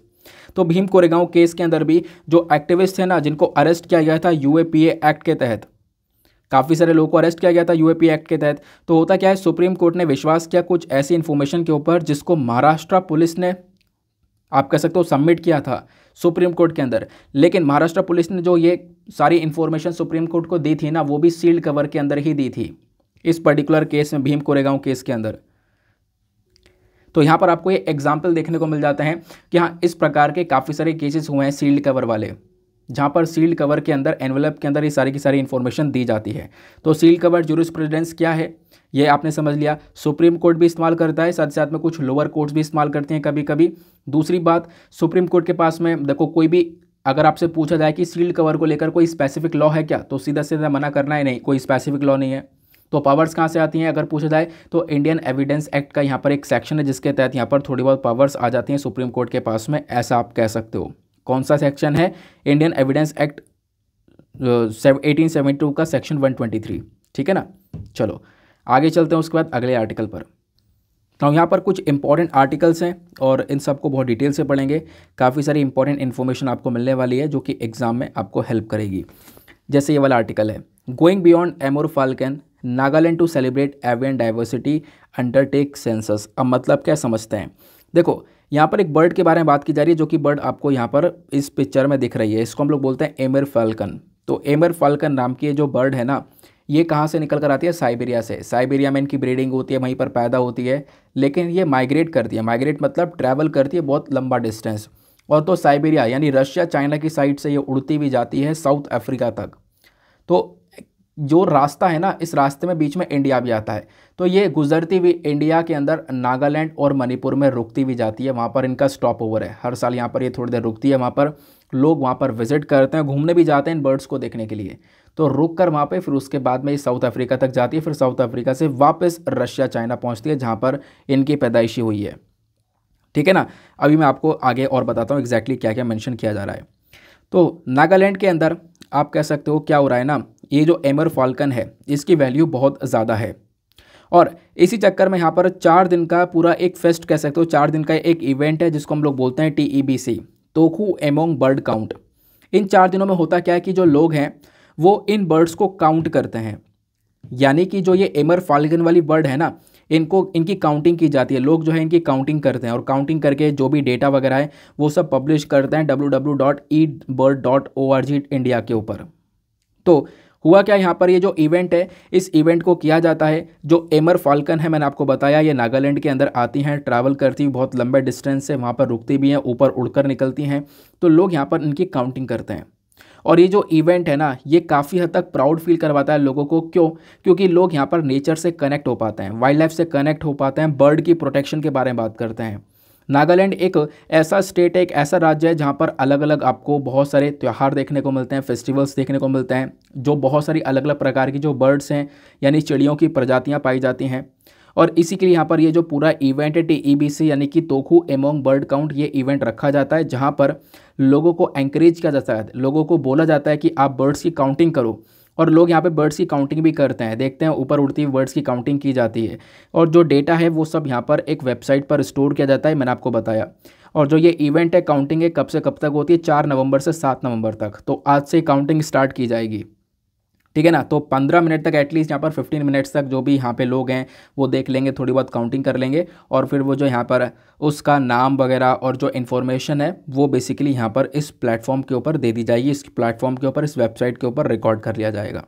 तो इस प्रकार का यहाँ पर इवेंट भी होता है, ठीक है ना। लेकिन ये इवेंट किस चीज़ से संबंधित है? एमर फाल्कन से। एमर फाल्कन जो कि आपको ये वाली बर्ड देखने को मिलती है। तो एमर फाल्कन के बारे में थोड़ी सी और इम्पॉर्टेंट बातें हैं जो कि आपको पता होनी चाहिए, बहुत ज़्यादा इंपॉर्टेंट है वो, और एग्जाम के लिए खासकर प्रीलिम्स में आपसे डायरेक्टली पूछी जा सकती हैं। सबसे पहली बात, एमर फाल्कन का साइंटिफिक नेम क्या है? तो साइंटिफिक नेम है फाल्को एम्यूरेंसिस। एमर फाल्कन दुनिया की एक सबसे लंबा ट्रैवल करने वाली, सबसे लंबा रास्ता ट्रैवल करने वाली बर्ड कहलाती है ये, है ना। इतना बड़ा एरिया ट्रैवल करती है, रशिया से निकलती है, पूरा घूमते हुए इंडिया से होते हुए साउथ अफ्रीका तक जाती है, और फिर साउथ अफ्रीका से वापस से रिटर्न होती है अपने जहाँ से ये इसकी पैदाइशी है वहाँ पर। तो इनकी ब्रीडिंग कहाँ पे होती है? इनकी ब्रीडिंग होती है साइबेरिया में, नदर्न चाइना में। फिर उसके बाद में ये माइग्रेट करती हैं, इंडिया के अंदर भी आती हैं, देन उसके बाद में इंडियन ओशन से उड़ती हुई सदर्न अफ्रीका तक पहुँचती हैं, फिर उसके बाद में ये वापस से मंगोलिया साइबेरिया रिटर्न करती हैं। तो लगभग 22,000 किलोमीटर का रास्ता है जिसको ये तय करती हैं। तो ये बर्ड्स आपको समझ में आया कितनी इंपॉर्टेंट है। उसके बाद इनका जो नाम है ना एमर फाल्कन, ये जो एमर है ये कैसे पड़ा? एमर बेसिकली एक नदी का नाम है, और ये जो नदी है ना, ये बॉर्डर बनाती है रशिया और चाइना के बीच में। जैसे ऊपर रशिया है, नीचे चाइना है, तो उनके बीच में एक नदी बॉर्डर बनाती है। उसी नदी के ऊपर, उसी नदी का नाम एमर रिवर है, और इसी एमर रिवर से संबंधित इस बर्ड का नाम रख दिया गया एमर फाल्कन। उसके बाद में जब ये उड़ती हुई नागालैंड आती है तो नागालैंड में कहाँ पे रुकती है? नागालैंड में एक दोयांग लेक है। दोयांग लेक एक बेस्ट नोन स्टॉप ओवर है जहाँ पर ये बर्ड्स आती हैं और रुकती हैं वहाँ पर, ठीक है ना। फिर उसके बाद में आगे ट्रैवल करती हैं। तो नागालैंड इस चक्कर में जाना जाता है falcon capital of the world के नाम से भी। तो वेरी वेरी इंपॉर्टेंट ध्यान रखना, falcon capital of the world क्या कहलाता है? वो नागालैंड कहलाता है। अब जो ये बर्ड्स हैं इतना लंबा रास्ता ट्रैवल करती हैं, रास्ते में क्या खाती होंगी? तो जो भी यहाँ पर ड्रैगन फ्लाई है, कीड़े मकोड़े हैं, इंसेक्ट्स हैं, उनको यहाँ पर खाना पसंद करती हैं। इन बर्ड्स को काफ़ी बड़ा खतरा देखने को मिलेगा, थ्रेट देखने को मिलेगा। थ्रेट क्या है? इलीगल तरीके से हंटिंग करना, है ना, या फिर आप कह सकते हो कि जब ये माइग्रेट कर रही होती हैं, एक पर्टिकुलर एरिया से दूसरे पर्टिकुलर एरिया में जा रही होती हैं, तो उस समय पर यहाँ पर आप कह सकते हो इनको मार दिया जाता है। तो इस प्रकार से भी यहाँ पर इनकी जो संख्या है वो थोड़ी सी कम हो जाती है। लेकिन अभी मैं आपको एक बात और बताता हूँ, इंटरेस्टिंग बात। मणिपुर ने एक कदम उठाया है, और मैं आपको एक बात और बता दूँ, मणिपुर के अंदर अभी 4 दिन पहले ये बर्ड्स आनी स्टार्ट भी हो गई हैं। तो मणिपुर ने एक कदम उठाया। मणिपुर के अंदर इन्होंने ये बोला कि अगर आप इस बर्ड का यानी एमर फाल्कन बर्ड की हंटिंग करोगे, मणिपुर के अंदर भी जाती है और नागालैंड से भी जाती है ये, तो मणिपुर के अंदर अगर हंटिंग करोगे, इसको मारोगे, तो उसके ऊपर जुर्माना है। जुर्माना कितना है? या तो 3 साल की जेल हो सकती है या 25,000 रुपये का जुर्माना है। ऐसा यहाँ पर मणिपुर ने कर रखा है। तो मतलब मणिपुर ने इसको एक प्रोटेक्शन प्रोवाइड करवा रखी है। बाकी एक इंपॉर्टेंट बात ये देखना कि कंजर्वेशन स्टेटस इसका क्या है, यानी कि इसका IUCN स्टेटस क्या है, जहाँ से क्वेश्चन बनता ही बनता है। तो ये जो एमर फाल्कन बर्ड है ना, इसका IUCN status least concern category का है, यानी ये लीस्ट कंसर्न कैटेगरी में आती है। इसकी अच्छी खासी पॉपुलेशन देखने को मिलती है, ज़्यादा घबराने की बात नहीं है, लेकिन फिर भी हमें एक प्रोटेक्शन चाहिए होती है, ठीक है ना। तो आई होप आप लोग को ये सारा का सारा डेटा एमर फाल्कन के रिगार्डिंग मिल चुका है, जो कि बहुत इंपॉर्टेंट है। इस प्रकार से ये बर्ड दिखाई पड़ती है, और आप देख पा रहे होंगे 22,000 किलोमीटर का रास्ता तय करती है। और अगर हम लोग एग्जैक्टली मैप में देखें तो इस प्रकार से यहाँ पर इनकी ब्रीडिंग होती है, और ब्रीडिंग होने के बाद में ये ऐसे ट्रैवल करती है मणिपुर नागालैंड होती हुई, उसके बाद में इस प्रकार से यहाँ पर ये अफ्रीका के सदर्न पोर्शन में जाती हैं, और फिर वापस से आप कह सकते हो ये ट्रैवल करती हैं अपने ब्रीडिंग एरिया में। तो ये इनका पूरा का पूरा रूट देखने को मिलता है, इस प्रकार से इनकी ट्रैवलिंग होती है। नाउ नेक्स्ट आर्टिकल पर आते हैं। अगला आर्टिकल आपको देखने को मिलेगा, इसको आप लोग GS पेपर नंबर 2 एजुकेशन से लिंक कर पाओगे। देखो यहाँ पर एक रिपोर्ट आती है सरकार की, जहाँ पे बताया गया कि साल 2021-22 के अंदर जो प्री प्राइमरी क्लासेस होते हैं ना, प्री प्राइमरी क्लासेस के अंदर बच्चों का एडमिशन किया जाता है, तो वो प्री प्राइमरी के अंदर जो एनरोलमेंट है वो अब की बार काफ़ी कम हो चुका है, ऐसा यहाँ पर सरकार की रिपोर्ट बताती है। तो हालात एजुकेशन सेक्टर में थोड़े से ख़राब हुए हैं, क्लास की स्ट्रेंथ कम हुई है, आप ऐसा कह सकते हो। तो ये बेसिकली UDISE का सोर्स है, सरकार ने इसका इस्तेमाल किया है। अब यहाँ पे आप लोग देख पा रहे होंगे जो हायर सेकेंडरी स्कूल्स हैं, हायर सेकेंडरी स्कूल का जो डेटा है, मतलब ये जितने भी सेकेंडरी स्कूल हैं, higher secondary, secondary, upper primary, primary, pre primary, इनका डेटा यहाँ पर दिया गया है। आपको एक बात और ध्यान रखनी है, ये जो पहला वाला बार है ये साल 2018-19 को दिखाता है, फिर ये वाला दूसरा वाला साल 2019-20 को, ये वाला साल 2021-22 को, और ये वाला साल 2021-22 को, सॉरी ये वाला साल 2020-21 को, ये 21-22 को। तो बताया ये गया, हायर सेकेंडरी की बात करें तो हायर सेकेंडरी के अंदर जो एनरोलमेंट है, जो एडमिशन्स हैं, वो आप देखोगे अच्छे खासे हुए थे 2018-19 में, और ये लगातार बढ़ते हुए चले गए। बीच में कोरोना आया, कोरोना के बाद भी आप देखोगे 2021-22 में सिचुएशन सही है, एडमिशन एनरोलमेंट लगातार बढ़ा है। ऐसे ही यहाँ पर आपको सेकेंडरी में देखने को मिलेगा, ऐसे ही आपको अपर प्राइमरी में देखने को मिलेगा, और ऐसे ही आपको प्राइमरी में देखने को मिलेगा। लेकिन बात यहाँ पर आती है सर किसकी? प्री प्राइमरी की। तो प्री प्राइमरी के अंदर हालात ख़राब हुए हैं। प्री प्राइमरी के अंदर आप देखोगे ना तो ये वेटेज लगातार कम हुआ है, 1.2, 1.41, उसके बाद 0.95, यानी कि प्री प्राइमरी के अंदर जो एनरोलमेंट है, बच्चों का एडमिशन है 2021-22 के अंदर, वो बहुत ज़्यादा कम हो गया है, ऐसा यहाँ पर डेटा के अंदर बताया गया। तो ये मेंशन किया गया कि अब की बार 30% कम स्टूडेंट्स ने एडमिशन लिया है प्री प्राइमरी स्कूल्स के अंदर। कोरोना से पहले की जो सिचुएशन है उससे भी ख़राब हालत आपके आज के समय पर देखने को मिल जाते हैं। अब जैसे बोला गया कि पिछले साल 2020-21 के अंदर 1.6 करोड़ जो प्री प्राइमरी क्लासेस इसके अंदर एडमिशन्स हुए थे, लेकिन अभी साल 2021-22 के अंदर नए वाला डेटा जो बताता है कि अब की बार ये एडमिशन कम होकर 94.95 लाख के आसपास पहुंच चुके हैं। ठीक है ना, ये बात यहाँ पे बताई गई। ये सारी की सारी जो डेटा है वो कहाँ से लिया गया है, unified district information system for education plus report से। तो इसने यहाँ पर ये सारी की सारी डेटा जारी किया है। फिर उसके बाद में प्राइमरी क्लासेस की बात करें तो प्राइमरी क्लासेस में एनरोलमेंट बढ़ा है, बाकी सारी क्लासेस में एनरोलमेंट बढ़ा है, लेकिन जो प्री प्राइमरी क्लासेस हैं बस खाली उनमें ही एनरोलमेंट थोड़ा सा कम हुआ है, ऐसा यहाँ पर बताया गया। फिर उसके बाद में ये बहुत रेलिवेंट डेटा है, इसको यहाँ पे ज़रूर से ध्यान रखना। यहाँ पे बात की जा रही है कुछ ऐसे स्कूल्स जहाँ पे कंप्यूटर फैसिलिटीज़ और इंटरनेट फैसिलिटीज़ अवेलेबल हैं। कोरोना से पहले जब आप देखोगे ना तो केवल और केवल 38.5% स्कूल्स हुआ करते थे जहाँ पर कंप्यूटर्स देखने को मिलते थे, बाकी 22.3% ऐसे स्कूल्स हुआ करते थे जहाँ पर इंटरनेट की फैसिलिटी थी कोरोना से पहले। लेकिन अब सिचुएशन थोड़ी सी इम्प्रूव हुई है, इम्प्रूव होकर कहाँ पर पहुँची है, तो आज के समय पर 44.75% ऐसे स्कूल्स हैं जहाँ पर इंटरनेट की फैसिलिटीज़ अवेलेबल हैं, सॉरी कंप्यूटर अवेलेबल हैं, और 33.9% स्कूल ऐसे हैं जहाँ पर इंटरनेट फैसिलिटीज़ अवेलेबल हैं। यानी कोरोना से पहले जो सिचुएशन थी ना उसके जब आप लोग कंपैरिजन में देखोगे तो अब की बार सिचुएशन थोड़ी सी इम्प्रूव हुई है, स्कूल्स के अंदर कंप्यूटर और इंटरनेट की फैसिलिटीज़ यहाँ पर बढ़ती हुई नज़र आई है। ठीक है ना, तो ये बात यहाँ पर बताई है सरकारी रिपोर्ट में, जो भी मतलब एजुकेशन से को लेकर ये सारा का सारा डेटा है। तो कुछ इंपॉर्टेंट फैक्चुअल पॉइंट है जिसको आप लोग अपने नोट्स में इंक्लूड कर सकते हो, इसका कहीं पर भी इस्तेमाल कर सकते हो, एज ए एग्जाम्पल इस्तेमाल कर सकते हो। तो इसमें कुछ ज़्यादा रटने वाली चीज़ नहीं है, बस खाली इतना सही आपको ध्यान में रखना है। नेक्स्ट आर्टिकल पर आते हैं। अगला आर्टिकल आपको ये देखने को मिलेगा। इस वाले आर्टिकल को आप लोग जीएस पेपर नंबर 2 पॉलिटी से लिंक कर पाओगे। अब कॉन्टेक्स्ट क्या है, क्या बात की जा रही है, यहाँ पे बात की जा रही है लाइव स्ट्रीमिंग के बारे में। देखो कोर्ट के अंदर लाइव स्ट्रीम करना अब काफ़ी इंपॉर्टेंट बन चुका है कि मतलब जो केसेस हैं ना उनको ऑनलाइन वे में ऑनलाइन प्लेटफॉर्म के ऊपर उन केसेस को देख लिया जाए।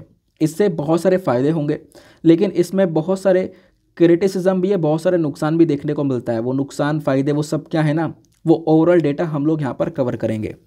सबसे पहली चीज़ यहाँ पर बताई जा रही है, सुप्रीम कोर्ट आज के टाइम पर बहुत ज़्यादा काम कर रहा है ताकि हम लोग क्या कर सकें, यानी सुप्रीम कोर्ट के अंदर जो भी केस हो रहा है, कोर्ट की जो प्रोसीडिंग्स हैं उनको लाइव स्ट्रीम कर कर दिखाया जा सके। इसके लिए एक यूनिफॉर्म और नेशनल मॉडल बनाने की तैयारी की जा रही है, ऐसा खुद हमारे chief justice of India DY Chandrachud साहब बोलते हैं। इनका कहना यह है कि हम लोग देखो मिलकर काम कर रहे हैं कि हमारे पास में एक प्रॉपर इंफ्रास्ट्रक्चर होगा जो कि क्या करेगा, ऑनलाइन जो लाइव स्ट्रीम होगी ना, मतलब कोर्ट के अंदर जो भी प्रोसीडिंग्स चल रही होंगी उनको लाइव स्ट्रीम पर दिखाया जाएगा। लाइव आप लोग भी यहाँ पर उन सब प्रोसीडिंग्स को देख सकते हो, इस प्रकार से यहाँ पर चीज़ें होंगी। उसके बाद बताया गया कि देखो हाई कोर्ट हो चाहे सुप्रीम कोर्ट हो ना, यहाँ पे हम लोग कोशिश ये कर रहे हैं कि जल्द से जल्द हमारे पास में एक ऐसा प्लेटफॉर्म हो जहाँ पे हम लोग एक सिंगल प्लेटफॉर्म से सभी कोर्ट्स मिलकर अपनी लाइव स्ट्रीमिंग कर सकें, यानी कि कोर्ट की प्रोसीडिंग्स को लाइव दिखा सके और लोग उस प्लेटफॉर्म पर जाकर सारी कोर्ट की प्रोसीडिंग्स को लाइव देख सकें। तो इस प्रकार से यहाँ पर एक प्लेटफॉर्म को डेवलप किया जा रहा है। हमें इस प्लेटफॉर्म की बहुत सख्त आवश्यकता है, हमारे देश को आवश्यकता है। इस प्रकार से हमारे जो चीफ जस्टिस ऑफ इंडिया हैं वो इस बात को मेंशन करते हैं। तो एक छोटा सा आर्टिकल था, बट ज़्यादा कुछ यहाँ पर है नहीं। एक सिंगल प्लेटफॉर्म बनाने की तैयारी की जा रही है कि भैया वहाँ पर उस प्लेटफॉर्म पर लाइव स्ट्रीमिंग करी जाएगी कोर्ट की। क्लियर हो गया इतना इन्फॉर्मेशन, ये करंट इशू के में था। बट ये लाइव स्ट्रीम है क्या, कैसे काम करेगा, क्या दिक्कतें हो सकती हैं, ये बातें आपको थोड़ी सी अलग से अपने माइंड में बनानी होंगी। चलो मैं आपको बताता हूँ। तो ये ऑलरेडी हम डिस्कस कर चुके हैं। रिसेंटली आपको पता होगा सुप्रीम कोर्ट ने एक लाइव स्ट्रीमिंग करी भी थी, है ना। तो होता क्या है कि सबसे पहली चीज़ गुजरात हाई कोर्ट की बात करते हैं। गुजरात हाई कोर्ट हमारे देश में पहला हाई कोर्ट बना जिसने लाइव स्ट्रीमिंग करी थी अपने कोर्ट की प्रोसीडिंग्स की। तो गुजरात हाई कोर्ट पहला था इस मामले में जिसने लाइव स्ट्रीम कर चुका है। वो गुजरात हाई कोर्ट के बाद में कर्नाटका हाई कोर्ट ने भी लाइव स्ट्रीमिंग करी, और आज के समय पर झारखंड, कर्नाटका, मध्य प्रदेश, ओडिशा, क्या है ये ओडिशा, उसके बाद में पटना हाई कोर्ट हो गया, इन लोगों ने अपनी यहाँ पर प्रोसीडिंग्स को लाइव स्ट्रीम कर दी हैं। आप इनकी प्रोसीडिंग्स जो भी कोर्ट के अंदर चल रही हैं उसको लाइव देख सकते हो। और इसी चक्कर में जो हमारे अटॉर्नी जनरल ऑफ इंडिया होते हैं ना, इनके कुछ रिकमेंडेशन भी थे। रिकमेंडेशन ये थे कि सर बिल्कुल हमें लाइव स्ट्रीम के ऊपर थोड़ा सा काम करना होगा, और अगर इस प्रोजेक्ट के अंदर हम लोग सक्सेसफुल हो जाते हैं, जो भी हमारे सुप्रीम कोर्ट हैं या फिर जो बाकी सारे हमारे लोअर कोर्ट्स हैं, इनको अगर हम लोग लाइव स्ट्रीम करवा पाते हैं तो इससे बहुत सारे केसेस हम लोग बिल्कुल लाइव ही डिस्कस कर पाएंगे। बहुत सारी प्रॉब्लम्स सॉल्व हो जाएंगी। जैसे कोर्ट के अंदर जो भीड़ है, कंजेशन है, वो यहाँ पर ख़त्म हो पाएगा, है ना। तो ये सारी प्रॉब्लम्स यहाँ पर आप कह सकते हो रिजॉल्व हो पाएंगी। लेकिन बोला यह जाता है कि हम लाइव स्ट्रीम में सारे केसेस देख सकते हैं, लेकिन कुछ केसेस हैं जिनको लाइव स्ट्रीम में नहीं देख सकते। जैसे मान लो कोई मैटर है नेशनल सिक्योरिटी का, हमारी देश की सिक्योरिटी का कोई मैटर है, कुछ सेंसिटिव इन्फॉर्मेशन है, तो वो डिस्कस नहीं की जा सकती कोर्ट के अंदर, वरना उसकी लाइव स्ट्रीमिंग होगी, वो फिर वो वीडियो शेयर होगी सब जगह पर, है ना। तो इसको यहाँ पर नहीं कर सकते, ऐसा यहाँ पे बोला गया। साथ ही साथ में कोई मैट्रिमोनियल मैटर्स हो गए, जहाँ पर बच्चों से संबंधित कोई मैटर हो गए, या सेफ्टी को लेकर कोई मैटर हो गए, किसी प्राइवेट लाइफ के लेकर कोई मैटर हो गए, तो वो चीज़ को भी हम लोग यहाँ पर आप कह सकते हो कि इस लाइव स्ट्रीम के अंदर डिस्कस नहीं कर सकते, क्योंकि वो जो वीडियोज़ है ना, फिर वो वीडियोज़ कहीं ना कहीं वायरल हो जाएंगे, उन वीडियोज़ का गलत इस्तेमाल भी हो सकता है। तो ये बात यहाँ पर रखी जा रही थी।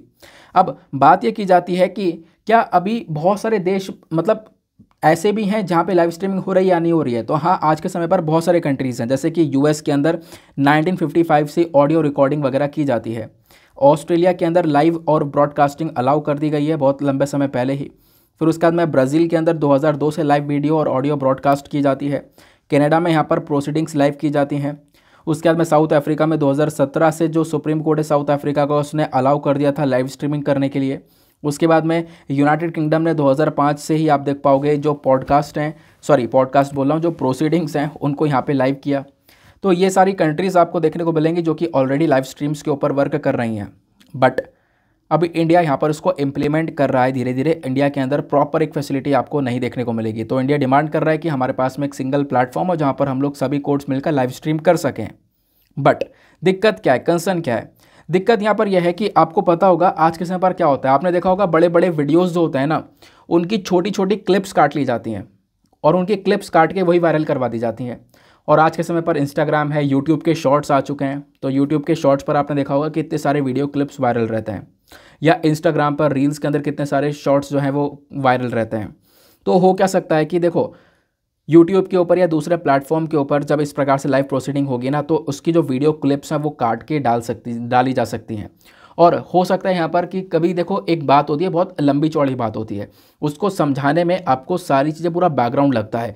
तो जब आप उसको समझा रहे होते हो तो बीच बीच में छोटी छोटी क्लिप्स काट के लोगों को मिसअंडरस्टैंड भी किया जा सकता है कि देखो कोर्ट ऐसा बोल रहा है ना, कोर्ट ऐसा वैसा बोल रहा है। तो मिसअंडरस्टैंड भी किया जा सकता है छोटी छोटी बातों को क्लिप में काट कर उसको अपलोड कर ठीक है ना।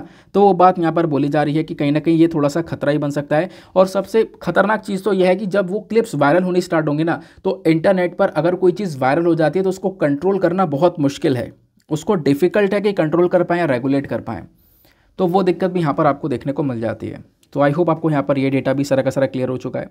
जो भी आर्टिकल मैं आपके साथ में डिस्कस कर रहा हूँ, उसके साथ जो एक्स्ट्रा इन्फॉर्मेशन डिस्कस कर रहा हूँ, ये सारी चीज़ें आपको पीडीएफ में प्रोवाइड करवा दी जाती है। आप लोग पीडीएफ को प्लीज़ डाउनलोड करना टेलीग्राम से, और वहाँ पर पीडीएफ के साथ साथ एक ऐप डाउनलोड कर लेना जिसका नाम है एडोब एक्रोबैट। जैसे आप लोग ये ऐप डाउनलोड करोगे ना, उस ऐप में ये पीडीएफ ओपन करोगे तो आपको ये येलो कलर के सिंबल्स नज़र आते हैं। जैसे आप इस पर टैप करोगे तो ये सारी इन्फॉर्मेशन आपको मिलनी स्टार्ट हो जाएगी। नेक्स्ट आर्टिकल पर आते हैं।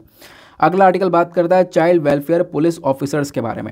देखो चाइल्ड वेलफेयर जो पुलिस ऑफिसर है, ये बोला जा रहा है कि इस प्रकार के ऑफिसर बहुत ज़्यादा ज़रूरी हैं सभी पुलिस स्टेशंस के अंदर में, यानी कि बच्चों का कल्याण करें, ऐसे ऑफिसर की आवश्यकता बहुत ज़्यादा है। ये बात किसने बोली है? हमारी मिनिस्ट्री ऑफ होम अफेयर्स ने सभी राज्य यूनियन टेरिटरी से बोल दिया है कि भैया आपको क्या करना है, एक चाइल्ड वेलफेयर पुलिस ऑफिसर को अपॉइंट करना है हर एक पुलिस स्टेशन के अंदर। तो हर एक पुलिस स्टेशन के अंदर ये जो ऑफिसर होगा ये क्या करेगा, बच्चों से संबंधित मैटर्स को देखेगा। मान लो कोई बच्चा पीड़ित है, विक्टिम है, या फिर कोई बच्चा अपराधी है, तो उस वाले मैटर को यहाँ पर ये चाइल्ड वेलफेयर पुलिस ऑफिसर ही देखेगा। ये बात यहाँ पर रखी जा रही है। उसके बाद मिनिस्ट्री ऑफ होम अफेयर्स ने बोला कि यह काम करना बहुत ज़्यादा ज़रूरी है, और ये हम काम कर रहे हैं एनसीपीसीआर के एडवाइजरी के ऊपर। एनसीपीसीआर क्या है? National commission for protection of child right. तो होम मिनिस्टर ने यहाँ पर इसको रेफ़र करते हुए बोला है कि बिल्कुल देखो बच्चों के जो राइट्स है उसको प्रोटेक्शन तो देनी है। साथ ही साथ में होम मिनिस्टर ने जो juvenile justice care protection act है ना 2015 वाला, इसको भी रेफ़र किया है। इसको रेफ़र करते हुए, इन सब चीज़ों को रेफ़र करते हुए बोला है कि हाँ देखो ये बहुत ज़्यादा ज़रूरी है कि हमारे पास में एक इस प्रकार से ऑफिसर होना चाहिए जो कि बच्चों के वेलफेयर के लिए काम करेगा, बच्चे से संबंधित जो भी मैटर्स होंगे उनको यहाँ पर ये देखने का काम करेगा। तो हर एक पुलिस स्टेशन में इस प्रकार से एक ऑफिसर होना चाहिए। इसके साथ साथ यहाँ पर जो कमीशन है इन्होंने ये बात एक चीज़ की रिक्वेस्ट और करी है कि आप लोग क्या करो, एक स्पेशल जुवेनाइल पुलिस यूनिट बना लो, एक पूरी की पूरी पुलिस यूनिट बना लो जो कि बच्चों वाले मैटर्स को देखेगी, और वो यूनिट हर एक डिस्ट्रिक्ट और हर एक शहर के अंदर होनी चाहिए। यानी बच्चों के प्रोटेक्शन के बारे में यहाँ पर चर्चा की जा रही है। अब ये सारी यहाँ पर आप कह सकते हो काम किया जा रहा है एनसीपीसीआर के एडवाइजरी के तहत भी, यानी एनसीपीसीआर की जो एडवाइजरी है उसके तहत भी ये सारा काम किया जा रहा है। तो एनसीपीसीआर क्या है, आओ इसको थोड़ा सा डिस्कस कर लेते हैं। इसको हम लोग बोलते हैं national commission for protecting child rights. Now NCPCR basically एक स्टैचुरी बॉडी है जो कि 2007 में सेटअप की गई थी। स्टैचुरी बॉडी मतलब एक एक्ट के माध्यम से बनाई गई है। कौन से एक्ट के अंदर बनाई गई है, तो वह है commission for protection of child rights act 2005। इस एक्ट के तहत यहाँ पर एनसीपीसीआर को बनाया गया। ये basically ministry of women and child development के अंदर में आती है। इस कमीशन का मेजर काम यह है कि जितने भी इंपॉर्टेंट कानून हैं, लॉज हैं, पॉलिसीज़ हैं, प्रोग्राम्स हैं, ये जो भी चल रहे हैं ना, ये इस तरीके से चीज़ों को लेकर आया जाए जो कि बच्चों के राइट्स को प्रोटेक्ट करें। यानी कि ये जो बॉडी है ये बच्चों के हक के बारे में बात करती है, बच्चों के राइट्स के बारे में बात करती है। दूसरी इंपॉर्टेंट बात यहाँ पर, ये जो बॉडी है ये बेसिकली आप कह सकते हो कि कुछ कंप्लेंट्स को इंक्वायर भी करती है। मान लो यहाँ पर इस बॉडी के पास में कंप्लेंट आई है, वो कंप्लेंट कौन सी होनी चाहिए, जो बच्चे के पास में राइट टू फ्री और कंपलसरी एजुकेशन है। आपको पता होगा राइट टू एजुकेशन एक्ट 2009 के तहत क्या है ना, बच्चों के पास में हक है कि बच्चा फ्री और कंपलसरी एजुकेशन को ले सकता है ना। ये बेसिकली उसका एक राइट है। तो इससे संबंधित जो कंप्लेंट्स हैं उनको इंक्वायर करने का काम भी एनसीपीसीआर करता है। उसके बाद में एक एक्ट है हमारा पोक्सो एक्ट, यानी protection of children from sexual offences act, जिसको हम लोग पोक्सो एक्ट बोलते हैं, यानी कि बच्चों को अपराध से यहाँ पर ये बचाने का काम करता है। ये 2012 का एक्ट है। तो ये जो एक्ट है ना, इसको जो लागू किया जाता है उसके ऊपर निगरानी रखने का काम भी करता है, इसको मॉनिटर करने का काम भी एनसीपीसीआर करता है। तो ओवरऑल यहाँ पर बच्चों के डेवलपमेंट के लिए, उनके राइट्स के प्रोटेक्शन के लिए एनसीपीसीआर वर्क करता है, आप ऐसा कह सकते हो। तो ये यहाँ पर एक छोटा सा डेटा आपको देखने को मिलेगा, ये वाला हमने ऑलरेडी डिस्कस कर ही लिया है। उसके बाद एक और छोटा सा आर्टिकल आपको नज़र आता है यहाँ पर, ये वाला, इसको भी डिस्कस करते हैं, फिर उसके बाद एडिटोरियल पर चलेंगे।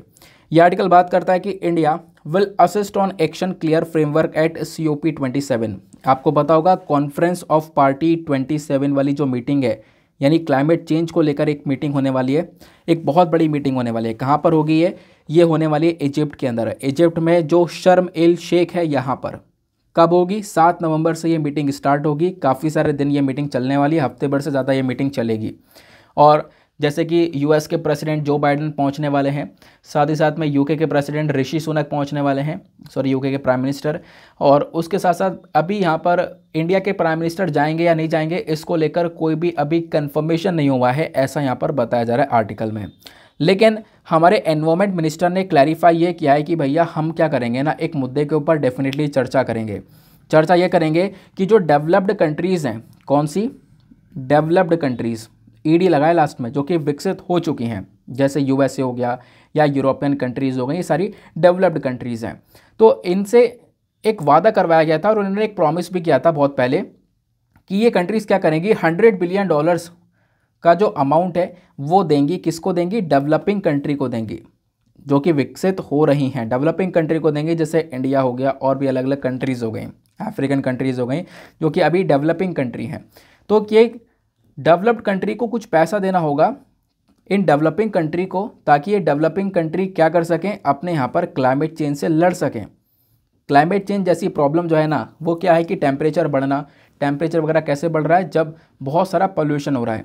तो ये जो डेवलप्ड कंट्री है ये विकसित कैसे हो पाई हैं, क्योंकि इन्होंने बहुत सारा पोल्यूशन किया है अपने ज़माने में, इतिहास में बहुत सारा पोल्यूशन करने के बाद में ही डेवलप्ड हो पाई हैं। तो अब बोला जा रहा है कि भैया कि देखो जो डेवलपिंग कंट्री है उनकी मदद करो, और इसके लिए आपको क्लाइमेट फाइनेंस देना होगा। क्लाइमेट फाइनेंस यानी कि क्लाइमेट चेंज को टैकल करने के लिए कुछ अमाउंट। तो डेवलप्ड कंट्री ने वादा किया था कि $100 बिलियन का अमाउंट यहाँ पर ये डेवलपिंग देशों को प्रोवाइड करवाएंगे। लेकिन होता यह है कि कुछ ही पैसा प्रोवाइड करवाया गया है और अभी बहुत सारा पैसा बाकी है। तो इसके ऊपर चर्चा की जाएगी ताकि ये जो डेवलप्ड कंट्रीज़ है वो सपोर्ट करें डेवलपिंग कंट्री को, क्योंकि जब तक सपोर्ट मिलेगा नहीं तब तक डेवलपिंग कंट्री क्लाइमेट चेंज जैसी प्रॉब्लम से, यानी इस प्रदूषण से लड़ नहीं पाएंगी। तो एक सपोर्ट की आवश्यकता है, डेफिनेटली हम लोग को एक अमाउंट चाहिए होगा। तो उसको लेकर यहाँ पे चर्चा की जाने वाली है कॉन्फ्रेंस ऑफ पार्टीज 27वीं वाली मीटिंग में। बस अभी के लिए आपको क्या ध्यान रखना है, ये मीटिंग इजिप्ट के अंदर हो रही है, बस इतना सा ध्यान रखना है।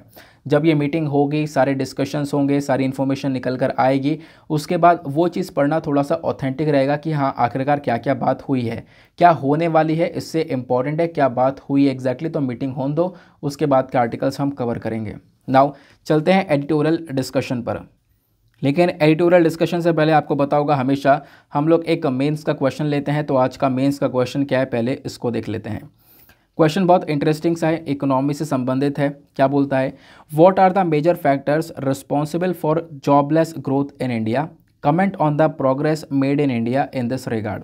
यानी क्या क्या मेजर फैक्टर्स हैं जो कि जिम्मेदार हैं भारत के अंदर जॉबलेस ग्रोथ के, है ना। यानी इंडिया के अंदर जो जॉबलेस ग्रोथ हो रही है, जॉब नहीं मिल रही है, इसके पीछे के मेजर फैक्टर्स क्या हैं ये आपको बताना है।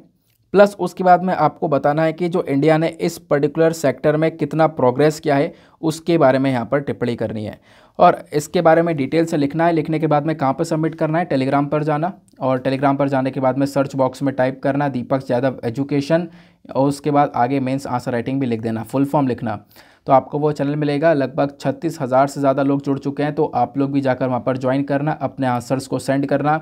और एक काम छोटा सा ये करना कि एटलीस्ट सभी लोग दो दो आंसर्स को रिव्यू करना। जब आप सब लोग दो दो आंसर्स को रिव्यू करोगे तो इससे सभी आंसर्स रिव्यू हो पाएंगे, आपके पास में कुछ अच्छे पॉइंट्स मिल पाएंगे, आप अपने नोट्स में ऐड कर पाओगे, सामने वाले की मिस्टेक्स को बता सकोगे कि हाँ आपको यहाँ पर एक इम्प्रूवमेंट की आवश्यकता है अगर उनके आंसर में मिस्टेक होती है तो इस कोऑपरेटिव वे में आपको पूरा का पूरा ग्रुप रन करना है, जो कि इसी वे में चल रहा है। चलो आते हैं एडिटोरियल पर। तो एडिटोरियल बेसिकली ये भी हमारा जीएस पेपर नंबर 3 इकोनॉमी से रिलेटेड है। बात करता है एमएसएमईज़ के बारे में, माइक्रो स्मॉल मीडियम एंटरप्राइजेस के बारे में। तो एमएसएमई सेक्टर में हम लोग देख पा रहे हैं काफ़ी सारी प्रॉब्लम्स हैं, चैलेंजेस हैं। वो चैलेंजेस क्या हैं उसके बारे में यहाँ पर राइटर ने मेंशन किया है। ये दो लोग आपको दिख रहे होंगे, वी आनंद नागेश्वरन एंड उसके बाद में गुरविंदर कौर, इन दोनों ने मिलकर ये आर्टिकल को लिखा है, ठीक है ना। तो सबसे इंपॉर्टेंट चीज़ यहाँ पर यह है, एक चीफ इकोनॉमिक एडवाइज़र हैं और दूसरे हैं इंडियन इकोनॉमिक सर्विस ऑफिसर। तो इस वजह से इनके पॉइंट ऑफ व्यू थोड़े से ज़्यादा मैटर करेंगे। एमएसएमई के बारे में हम लोग डिस्कशन करेंगे और डिटेल से समझेंगे, लेकिन उससे पहले आप लोग ये जान लो कि एमएसएमई होती क्या है। एमएसएमई होती है माइक्रो स्मॉल मीडियम एंटरप्राइजेस, यानी कि जो छोटे छोटे बिजनेसेस होते हैं ना, वो एमएसएमई कहलाते हैं। अब एमएसएमई का क्लासिफिकेशन कैसे होता है, यानी माइक्रो बिजनेसेस कौन से होंगे, माइक्रो एंटरप्राइज कौन से होंगे। तो माइक्रो एंटरप्राइज वो एंटरप्राइज होंगे जहाँ पर जो इन्वेस्टमेंट होता है, यानी कि ऐसा बिजनेस जहाँ पे जो इन्वेस्टमेंट होता है ना, वो 1 करोड़ से ज़्यादा का नहीं होना चाहिए, और उनका जो एनुअल टर्नओवर है, जो उनकी कमाई है, वो यहाँ पर 5 करोड़ से ज़्यादा की नहीं होनी चाहिए। तो वो माइक्रो एंटरप्राइज कहलाएंगे। स्मॉल एंटरप्राइज क्या होते हैं, जहाँ पर जो इन्वेस्टमेंट होता है प्लांट एंड मशीनरी के अंदर, वो 10 करोड़ से ज़्यादा का नहीं होना चाहिए, और इनका जो टर्नओवर है वो 50 करोड़ से ज़्यादा का नहीं होना चाहिए। उसके बाद में जो मीडियम एंटरप्राइजेस होते हैं, यहाँ पर जो इन्वेस्टमेंट है वो 50 करोड़ से ज़्यादा का नहीं होना चाहिए, और जो टर्नओवर है वो 250 करोड़ से ज़्यादा का नहीं होना चाहिए। तो अगर इस कैटेगरी के अंदर ये एंटरप्राइजेस आती हैं तो एक कहलाती है माइक्रो, यानी कि सबसे छोटी वाली एंटरप्राइज, और फिर आती है स्मॉल यानी माइक्रो से बड़ी, फिर आती है मीडियम एंटरप्राइज यानी कि स्मॉल से बड़ी। तो ये बेसिकली हमारा एमएसएमई सेक्टर कहलाता है, या फिर आप कह सकते हो छोटे छोटे एंटरप्राइजेस, छोटे छोटे बिजनेसेस, ये एमएसएमई के अंदर आते हैं, जो कि बहुत इंपॉर्टेंट रोल प्ले करते हैं ओवरऑल भारत की इकोनॉमी के अंदर में। तो अभी क्या हो रहा है कि इन पर्टिकुलर सेक्टर्स के अंदर बहुत सारे चैलेंजेस हैं, जिसको यहाँ पर राइटर हाईलाइट करते हैं और बहुत इंटरेस्टिंग वे में हाईलाइट करते हैं। इसका सोल्यूशन भी दिया है, वो सोल्यूशन क्या है वो भी डिस्कस करेंगे। तो बस खाली आपको क्या करना है, क्या स्क्रीन पर नीचे देखना, क्योंकि जैसा मैंने आपको प्रॉमिस किया है कि एडिटोरियल के रिगार्डिंग में कुछ इंपॉर्टेंट पॉइंट्स कलेक्ट कर डायरेक्टली आपको प्रोवाइड करवाऊंगा। तो वो पॉइंट्स आपको सारे के सारे यहाँ पर देखने को मिलेंगे, डायरेक्टली आर्टिकल से मैंने कॉपी पेस्ट कर दिए हैं। Reforms in MSME sector, micro small medium enterprise sector एक बहुत इंपॉर्टेंट पिलर है, यानी कि आप कह सकते हो एक ऐसा पिलर है हमारी इंडियन इकोनॉमी का जिस पे इंडियन इकोनॉमी हमारी टिकी पड़ी है। यानी कि ऑब्वियस सी बात है सारी इकोनॉमी नहीं टिकी पड़ी, लेकिन फिर भी एक बहुत बड़ा कंट्रीब्यूशन इस एमएसएमई सेक्टर का देखने को मिलता है। कितना बड़ा कंट्रीब्यूशन, तो भारत के अंदर जितना भी यहाँ पर आप कह सकते हो कि इंडियन इकोनॉमी की ग्रोथ है, इसमें 45% का जो कंट्रीब्यूशन है आपको वो एमएसएमई का देखने को मिलेगा। खासकर आप कह सकते हो कि मैन्युफैक्चरिंग आउटपुट में एमएसएमई जो है ना, इसने भारत में बहुत सारी जॉब दे रखी हैं। यानी कि भारत के अंदर जितना भी टोटल एम्प्लॉयमेंट है, टोटल जितना रोज़गार है, उसका 22 से 23% जो रोज़गार है वो इन्हीं एमएसएमई सेक्टर में देखने को मिलेगा। यानी कि आज के समय पर एमएसएमई सेक्टर ने लगभग 110 मिलियन के आसपास जॉब्स देखने को मिलती हैं, लोगों को रोज़गार मिला हुआ है। यानी कि हमारे देश में जो सबसे बड़ा सेक्टर है वो है एग्रीकल्चर, कृषि क्षेत्र, जहाँ पर सबसे ज़्यादा लोग यहाँ पर इन्वॉल्व हैं, सबसे ज़्यादा लोगों को रोज़गार मिला हुआ है। और एग्रीकल्चर सेक्टर के बाद आप कह सकते हो कि जो दूसरा सेक्टर जहाँ पर सबसे ज़्यादा रोज़गार लोगों को मिला है वो है हमारे माइक्रो स्मॉल मीडियम एंटरप्राइजेस यानी कि एमएसएमई सेक्टर। ये जो सेक्टर है ये अभी भी बहुत सारे चैलेंजेस, बहुत सारी परेशानियों को फेस कर रहा है। जैसे कि एमएसएमई यूनिट की बात करें तो अभी तक केवल और केवल 15% ही एमएसएमई अपने आप को उद्यम पोर्टल पर रजिस्टर कर पाई हैं, जहाँ पर रजिस्टर करना ज़रूरी होता है। तो बहुत कम एमएसएमई यहाँ पर सेक्टर रजिस्टर कर पाएँ अपने आप को, ऐसा यहाँ पे बोला जा रहा है। लेकिन अगर हम लोग ओवरऑल बात करें एमएसएमई की, तो ये हमारे लिए क्यों रेलिवेंट है, पहले मैं आपको ये समझाता हूँ थोड़ा सा। सबसे पहली बात, हमारे रूरल डेवलपमेंट के लिए एक इम्पॉर्टेंट चीज़ ये देखने को मिलती है, यानी कि जो हमारे गांव वाले एरिया है ना, वहाँ पे विकास करने के लिए सबसे इम्पॉर्टेंट चीज़ एमएसएमई है। जैसे एमएसएमई क्या करता है, उस रूरल एरियाज़ का इंडस्ट्रियलाइजेशन कर देगा। छोटी छोटी जो बिजनेसेस गांव वाले एरिया में लग रही हैं ना, बहुत कम पैसे में, वो बहुत सारा रोज़गार वहाँ पर दे रही हैं। तो ओवरऑल रोज़गार मिल रहा है लोगों को, अब सैलरी मिल रही है, उनका जो एक तरीके से स्टैंडर्ड ऑफ लिविंग है वो इम्प्रूव हो रहा है, गरीबी कम हो रही है, बहुत सारी चीज़ें हो रही हैं, जिससे यहाँ पर आप कह सकते हो ओवरऑल उस पर्टिकुलर एरिया के सोशो इकोनॉमिक ग्रोथ के अंदर कंट्रीब्यूशन मिलता है। तो हमारे गांव वाले एरिया के डेवलपमेंट के लिए बहुत इंपॉर्टेंट रोल प्ले करता है एमएसएमई, ये बात बताई गई। उसके बाद में इंडिया का जो मकसद है मेक इन इंडिया को पूरी तरह से बनाना, यानी जो भी सामान है वो इंडिया के अंदर बने, है ना, दुनिया भर के लिए हम सामान बनाएं और एक स्टैंडर्ड क्वालिटी का बनाएं। तो इसमें भी जो एमएसएमई है वो बहुत इंपॉर्टेंट रोल प्ले करता है, ऐसा यहाँ पर बताया गया। अब एक और बात ये देखने को मिलती है, simple management structure for enterprise. अब इसका मतलब क्या है कि ये छोटे बिजनेसेस हैं।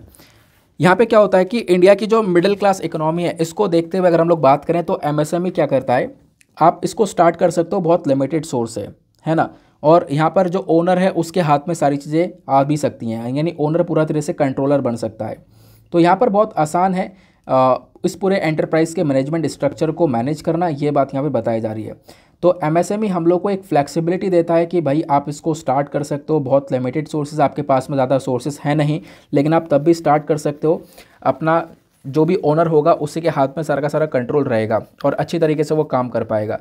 तो ये बात देखने को मिलती है। फिर उसके बाद में जो एमएसएमई है ये आज के टाइम पर एक और इम्पॉर्टेंट रोल प्ले करते हैं। कैसे? ये हमारी जीडीपी के अंदर एक बहुत बड़ा कंट्रीब्यूशन देते हैं और इनकी मदद से जो एक्सपोर्ट है भारत का वो काफ़ी हद तक बड़ा है। आज के समय पर जो बहुत सारी मल्टीनेशनल कंपनीज जो होती हैं एमएनसीज, वो क्या करती हैं, वो यहाँ पर बहुत सारे प्रोडक्ट्स को परचेज करती हैं इन छोटे छोटे एंटरप्राइजेस से, यानी एमएसएमई से। तो एमएसएमई यहाँ पर बहुत बड़ा रोल प्ले कर रहे हैं कि अपने आप को बड़ी बड़ी कंपनीज के साथ में लिंक कर रहे हैं और उनको सामान एक्सपोर्ट कर रहे हैं, है ना। ये एमएनसीज को यहाँ पे कुछ सेमी फिनिश्ड प्रोडक्ट्स या ऑक्सिलरी प्रोडक्ट्स एक्सपोर्ट कर रहे हैं। तो एमएससी की मदद से जो एक्सपोर्ट है वो आज के समय पर देखने को मिल रहा है। फिर उसके बाद में ये तो बात होगी एमएसएमई सेक्टर की, यहाँ किस प्रकार से वो वर्क कर रही है। अब देखो एमएसएमई सेक्टर के अंदर ना बहुत सारी परेशानियाँ, यानी कि बहुत सारे चैलेंजेस समय पर, मतलब आज के समय पर देखने को मिल रहे हैं। सबसे बड़ा चैलेंज क्या है, वो है फाइनेंशियल कॉन्स्ट्रेंट। मतलब इंडियन इकोनॉमी की बात करें तो प्रॉपर पैसा मिल पाना ये कहीं ना कहीं एक बहुत बड़ी दिक्कत बन जाता है। जो बिजनेसेस होते हैं, खासकर एमएसएमई सेक्टर है हमारा, इसके अंदर सबसे बड़ी प्रॉब्लम ही है ये पैसा, इन्वेस्टमेंट, ठीक है ना। ये बात यहाँ पर बताई जा रही है। टाइमली फाइनेंस करना, टाइमली इन पर्टिकुलर बॉडीज़ को, इन बिजनेसेस को पैसा मिल पाना, ये थोड़ा सा मुश्किल हो जाता है, जिसकी वजह से ये जो बिजनेसेस है वो ग्रो कर नहीं पाते हैं। दूसरा, यहाँ पर इन बिजनेसेस के अंदर ज़्यादा इनोवेशन नहीं है। एमएसएमई जब भारत के अंदर देखते हो इन एंटरप्राइजेस को, तो ज़्यादातर जो प्रोडक्ट्स हैं ना वो पुरानी वाली टेक्नोलॉजी से बनाए जा रहे हैं। जो पुराने ज़माने में हम मशीनरी का इस्तेमाल करते थे उसी से बनाए जा रहे हैं, और एंटरप्रेन्योर्स की बहुत ज़्यादा कमी हो गई है इस पर्टिकुलर सेक्टर में। तो इससे यहाँ पर आप देखोगे नई नई टेक्नोलॉजीज़ हमारे पास में नहीं आ रही हैं, नई नई टूल का हम लोग इस्तेमाल नहीं कर रहे हैं, पुराने सामान का इस्तेमाल कर रहे हैं। तो इससे नया इनोवेशन, जो एक तरीके से नए नए आविष्कार होता है ना, वो हम लोग नहीं कर पा रहे हैं। और पुरानी टेक्नोलॉजी मतलब चलती ज़्यादा है नहीं, क्योंकि आपको समय के साथ में बदलना पड़ता है। फिर उसके बाद में एक पॉइंट आता है मेजॉरिटी ऑफ स्मॉल फर्म्स। जो माइक्रो और स्मॉल बिजनेस है ना, यही सबसे ज़्यादा देखने को मिलता है। बात आती है एमएसएमई की, माइक्रो स्मॉल मीडियम एंटरप्राइजेस, तो मीडियम वाले एंटरप्राइजेस बहुत कम हैं, ज़्यादातर माइक्रो और स्मॉल वाले ही आपको देखने को मिल जाते हैं, ऐसा यहाँ पर मेंशन किया गया।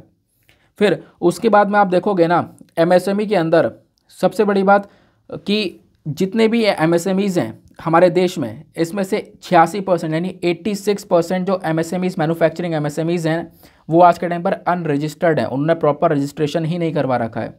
और आज के समय पर भी लगभग 1.1 करोड़ के आसपास एमएसईज़ ऐसे हैं, मतलब केवल 1.1 करोड़ MSME हैं जिन्होंने अपने आप को गुड्स एंड सर्विस टैक्स में रजिस्टर करवा रखा है। बाकी सारे MSME ने अपने को इस पर्टिकुलर टैक्स के साथ में रजिस्टर नहीं करवा रखा है। वो अनरजिस्टर्ड बॉडीज़ आपको देखने को मिल रही हैं, अनरजिस्टर्ड तरीके से सारा का सारा काम चल रहा है। तो यहाँ पे हम MSME के अंदर एक सुधार कर सकें, इसके लिए सरकार ने बहुत सारे इनिशिएटिव पिछले कुछ समय पर स्टार्ट करे हैं। वो इनिशिएटिव कौन कौन से हैं मैं आपको बता देता हूँ। एक है रैम्प स्कीम, रैम्प का मतलब है raising and accelerating MSME performance. फिर एक है CGTMSE मतलब कि credit guarantee trust fund for micro small enterprises. फिर ISEC यानी कि इंटरेस्ट सब्सिडी एलिजिबिलिटी सर्टिफिकेट। फिर एस्पायर यानी a scheme for promoting innovation rural industry and entrepreneurship. ये इनिशिएटिव के ध्यान रखना नाम, क्योंकि ये आपको मेंस में हेल्प करते हैं, जैसे मैंने आपको ये डायरेक्टली बताया, ठीक है ना। अब काम क्या कर सकते हैं ये यहाँ पर राइटर बताते हैं। राइटर बोलते हैं कि भैया पहले आपको रेगुलेटरी मैकेनिज्म लेकर आना होगा, यानी इंडियन इकोनॉमी का जब आप लोग डेटा देखते हो ना, तो यहाँ पे ज़रूरत है कि सरकार एक ऐसी बॉडी बनाए कि वो जो बॉडी है वो इन MSME से बातचीत करे, इन MSME को एडवाइस करे, इनसे कंसल्ट करे, इनसे बातचीत करे। यानी कि हम लोग एक रेगुलेटरी मेजर को बना सकते हैं, या फिर एक रेगुलेटरी मेजर को बनाया जा सकता है, ताकि हम लोग क्या कर सकेंगे, अपनी MSME को इकोनॉमिक शॉक से बचा सकेंगे। MSME को कोई परेशानी है तो उसको यहाँ पर बचाया जा सकेगा। तो बेसिकली एक इंडिपेंडेंट बॉडी हो जो कि MSME को एडवाइस करे, इनसे बातचीत करे, इनकी प्रॉब्लम समझे और उन प्रॉब्लम्स को फिर रेगुलेट किया जा सके, कुछ तरीके लेकर आए जा सकें ताकि हम लोग अपने इकोनॉमिक शॉक से बच सकें, यानी इकोनॉमिक डाउन से बच सकें। फिर दूसरा यहाँ पर बताया गया कि जो भी यहाँ पे सरकारी प्रोजेक्ट्स हैं उनको MSME के साथ में लिंक कर दो। सरकार एक इम्पॉर्टेंट रोल प्ले कर सकती है। कैसे? जो भी हमारी डोमेस्टिक मैन्युफैक्चरिंग कैपेबिलिटीज़ हैं, यानी कि हम लोग जो अपने देश में मैन्युफैक्चर करते हैं ना, इसको हम लोग और ज़्यादा बढ़ावा दे सकते हैं। जैसे कि मान लो बहुत सारे पब्लिक प्रोजेक्ट हैं, सागरमाला, भारतमाला, इंडस्ट्रियल कॉरिडोर, तो इनको MSME सेक्टर से लिंक कर दो। इनमें जो सामान लगना है वो MSME से ले लो, MSME से परचेज़ कर लो। तो सरकार एक बहुत इंपॉर्टेंट रोल प्ले कर सकती है कि हम लोग क्या कर सकते हैं कि जो प्रोक्योरमेंट वगैरह प्रोजेक्ट्स के अंदर में वो MSME के माध्यम से कर सकते हैं। जो लोकल MSMEs है ना, उनके साथ में सरकारी प्रोजेक्ट्स को लिंक किया जा सकता है, ये बताया गया। उसके बाद बहुत सारे जो MSMEs होते हैं, माइक्रो स्मॉल मीडियम एंटरप्राइजेस, उनमें अलग अलग डिस्प्यूट चल रहे होते हैं। तो उन डिस्प्यूट को ख़त्म करने के लिए आपको E-कोड्स बनाने होंगे। E-कोड्स यानी इलेक्ट्रॉनिक कोड की बात की जा रही है। होता क्या है कि अक्सर जो नेशनल कंपनी लॉ ट्रिब्यूनल होता है, इसकी प्रोसीडिंग्स चलती रहती हैं। यहाँ पे प्रोसीडिंग चलती रहती हैं। इससे क्या होता है, जब केस चलता रहता है तो MSME सेक्टर को बहुत ज़्यादा नुकसान होता है पैसों का। तो केस को जल्दी निपटाया जा सके, तुरंत यहाँ पर रिजोल्यूशन लेकर आया जा सके, इसके लिए हमें क्या करना होगा, नेशनल कंपनी लॉ ट्रिब्यूनल को मजबूत करना होगा। कुछ नए नए मेथड लेकर आने होंगे, जैसे E-कोर्ट लेकर आना होगा, यानी इलेक्ट्रॉनिक कोर्ट लेकर आना होगा। इलेक्ट्रॉनिकली माध्यम से हम लोग MSME के केसेस को रिजॉल्व कर सकते हैं। नहीं तो MSME अगर ऐसे केस में फंस जाती है तो उसको बार बार चक्कर काटने पड़ते हैं कंपनी लॉ ट्रिब्यूनल के, है ना। ये केस ऐसे ही चलता रहता है, बहुत सारा पैसों का नुकसान भी होता है। तो बेसिकली यहाँ पर हम लोग E-कोर्ट लेकर आकर इस पूरे डिस्टेंस को ख़त्म कर सकते हैं E-कोर्ट के माध्यम से। जहाँ पर आप कह सकते हो MSME बैठा है, जहाँ पर कोर्ट बैठा है, वहीं पर बैठे बैठे इन केसेस को रिजॉल्व किया जा सकता है। ठीक है, तो ये बात हो गई MSME को लेकर। तो ये था कुछ इंपॉर्टेंट डेटा। अब आते हैं आज की वोकैब्स के ऊपर। आज की वोकैब क्या, फिर उसके बाद में वीडियो का अंत करेंगे। तो इंपॉर्टेंट वोकैबलरी के अंदर सबसे पहली वोकैबलरी आती है ट्रॉमेटिक। ट्रॉमेटिक मतलब दर्दनाक या फिर डिस्टर्बिंग। देन आता है डेफी। डेफी मतलब अवज्ञा करना या डिसओबे। देन आता है डायर। डायर मतलब अत्यंत गंभीर या टेरेबल। देन आता है जेलस। जेलस मतलब उत्साही या फिर फर्वेंट। देन आता है अबेट। अबेट मतलब घटना या सबसाइड। तो ये आपको आज के इंपॉर्टेंट वोकैब्स देखने को मिलेंगे। अच्छा, वो जो अभी एडिटोरियल मैंने डिस्कस किया है ना, वो लाइव मिंट न्यूज़पेपर का है, क्योंकि हिंदू के अंदर कोई भी आर्टिकल अच्छा नहीं है। आप लोग देख पाओगे पूरा का पूरा ये वोटिंग से संबंधित पूरा भरा पड़ा है, और टेक्स्ट एंड कॉन्टेक्स्ट के अंदर भी यहाँ पर कोई भी काम की चीज़ आपको नहीं देखने को मिलेगी। दैट इज़ वाई यहाँ पर आप कह सकते हो कि ये डिस्कशन आज का बेकार रहना था। इस चक्कर में इसको प्रोडक्टिव बनाने के लिए मैंने दूसरे न्यूज़पेपर का जो लाइव मिंट का MSME से संबंधित आर्टिकल था वो डिस्कस कर लिया। यहाँ पे आप देख पाओगे कांग्रेस के 20th पार्टी कांग्रेस, चाइना के 20th पार्टी कांग्रेस के बारे में बातचीत की जा रही है। ये आर्टिकल्स हमारे काम के नहीं, क्योंकि मैं पढ़ चुका हूँ पूरा, तो मैं आपको बता सकता हूँ कि आपको टाइम वेस्ट नहीं करना है, ठीक है ना। तो इस चक्कर में भले ही मुझे थोड़ा सा टाइम लग गया हो, लेकिन कोई बात नहीं। फिर मैंने सोचा दूसरा अखबार को उठाते हैं यार, कुछ काम का तो मिल जाए, एक कंटिन्यूटी बनी रहेगी एडिटोरियल डिस्कशन की। तो फिर उसके बाद MSME वाला मिला आर्टिकल और काफ़ी अच्छा था, तो वो सारे पॉइंट्स मैंने आपके साथ में डिस्कस करे प्रॉपर नोट्स के साथ में। अब हम लोग प्रीलिम्स के सवाल को देखते हैं। साल 2016 का सवाल था, पीएम मुद्रा योजना का मकसद क्या है। इसका मकसद यहाँ पर है, ये बेसिकली एक ऐसी स्कीम है जिसको सरकार ने साल 2015 में लॉन्च किया था। इसका काम था कि लोन वगैरह प्रोवाइड करवाया जाए जो non corporate, non farm, small micro enterprises हैं उन सभी को। तो बेसिकली इसका मेजर काम क्या था कि जो भी हमारे छोटे छोटे एंटरप्रेन्योर्स हैं ना, उनको एक फॉर्मल फाइनेंशियल सिस्टम में लेकर आया जाए। दैट इज़ वाई जो ए जो है वो इसका एक करेक्ट आंसर है। यहाँ पर लोन वगैरह दिए जाने के बारे में चर्चा की गई थी। तो आप कह सकते हो कि जो भी स्मॉल एंटरप्राइजेस हैं इनको फॉर्मल फाइनेंशियल सिस्टम में लाने का काम है प्रधानमंत्री मुद्रा योजना का। तो ये था हमारा आज का ये वाला पर्टिकुलर क्वेश्चन। आई होप आपको क्लैरिटी मिल चुकी है, सारे सवाल मतलब सारे आर्टिकल समझ में आ चुके हैं। अच्छा, एक आर्टिकल ये रह गया है गोल्ड मशरूम से संबंधित, gold mushroom combo to ease drug delivery. हुआ क्या है, जो भी हमारी मेडिसिन्स होती हैं ना, उन मेडिसिन्स के अंदर आप कह सकते हो जल्दी हम लोग देख सकते हैं ultra microscopic of gold powered by super mushroom. तो यहाँ पर ये जो आपको गोल्ड कलर का ये दिख रहा है ना, इसका हम लोग इस्तेमाल कर सकते हैं मेडिसिन्स के अंदर, जिससे मेडिसिन्स और ज़्यादा बेटर इंप्रूव हो सकती हैं। तो यहाँ पर मेंशन किया जा रहा है कि कोर्टिकोल नैनो पार्टिकल जो है ये कहीं ना कहीं हमारा एक आउटकम निकल कर आया है। काफ़ी सारे साइंटिस्ट हैं जिन्होंने अभी स्टडी करी है और उस स्टडी करने के बाद में इन्होंने यहाँ पर इस पर्टिकुलर चीज़ को लैब में यहाँ पर बनाया है।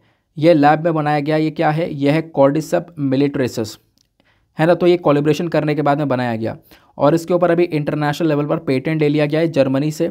और ये जो पेटेंट है इससे क्या होगा, ये जो पर्टिकुलर टेक्नोलॉजी है कोई कोई दूसरा व्यक्ति कॉपी नहीं कर पाएगा। ये जो नैनो पार्टिकल्स हैं ना, ये कहाँ से निकल कर आए, ये आप देख पाओगे कॉर्डिसेप्स मिलिट्रेसिस को हम लोगों ने बनाया है। जैसा आप लोगों को ये दिख रहा होगा, लैब में इसको बनाया गया है अलग अलग चीज़ों का इस्तेमाल कर। इससे क्या होगा, इससे होगा जो ये दवाइयाँ होती हैं ना, वो दवाइयाँ बॉडी के अंदर और तेज़ी से काम कर सकती हैं। जो कॉर्डिसेप्स मिलिट्रेसिस है ये हाई वैल्यू फंगस है, लैब के अंदर इसको बनाया गया और यहाँ पर आप कह सकते हो कि काम यह है कि ये मेडिसिन को और ज़्यादा बेहतर बना सकती है। और इसका यहाँ पे जो मतलब ये जो आप कह सकते हो कि फंगस दिख रहा है आपको गोल्डन कलर का, ये अगर बॉडी के अंदर जाता है ना, जब आप लोग यहाँ पर ड्रग पार्टिकल्स लेते हो, जब दवाइयाँ खाते हो, तो ये क्या होगा कि ये जो कॉर्डिसेप्स मिलिट्रेसिस है ना, ये और आराम से बॉडी के अंदर तक जाएगा। अंदर तक जाने के बाद में अपना ये असर दिखाएगा, ऐसा यहाँ पर बोला जा रहा है। तो ये जो सुपर मशरूम दिख रहा है ना, ये जाना जाता है अपने ट्रेमेंडस किस चीज़ के लिए, मेडिसिनल प्रॉपर्टीज़ के लिए। दवाइयों वाली सारी प्रॉपर्टीज़ इसके अंदर पाई जाती हैं। तो दवाइयों के अंदर इस्तेमाल करके दवाइयों का और बेटर उपयोग किया जा सकता है इस कॉर्डिसेप्स मिलिट्रेसिस का, आप ऐसा कह सकते हो। आई होप आपको यहाँ पर एक क्लियर हो चुका है। तो यहाँ पर एक कोलैबोरेशन के माध्यम से इसको ग्रो किया गया है।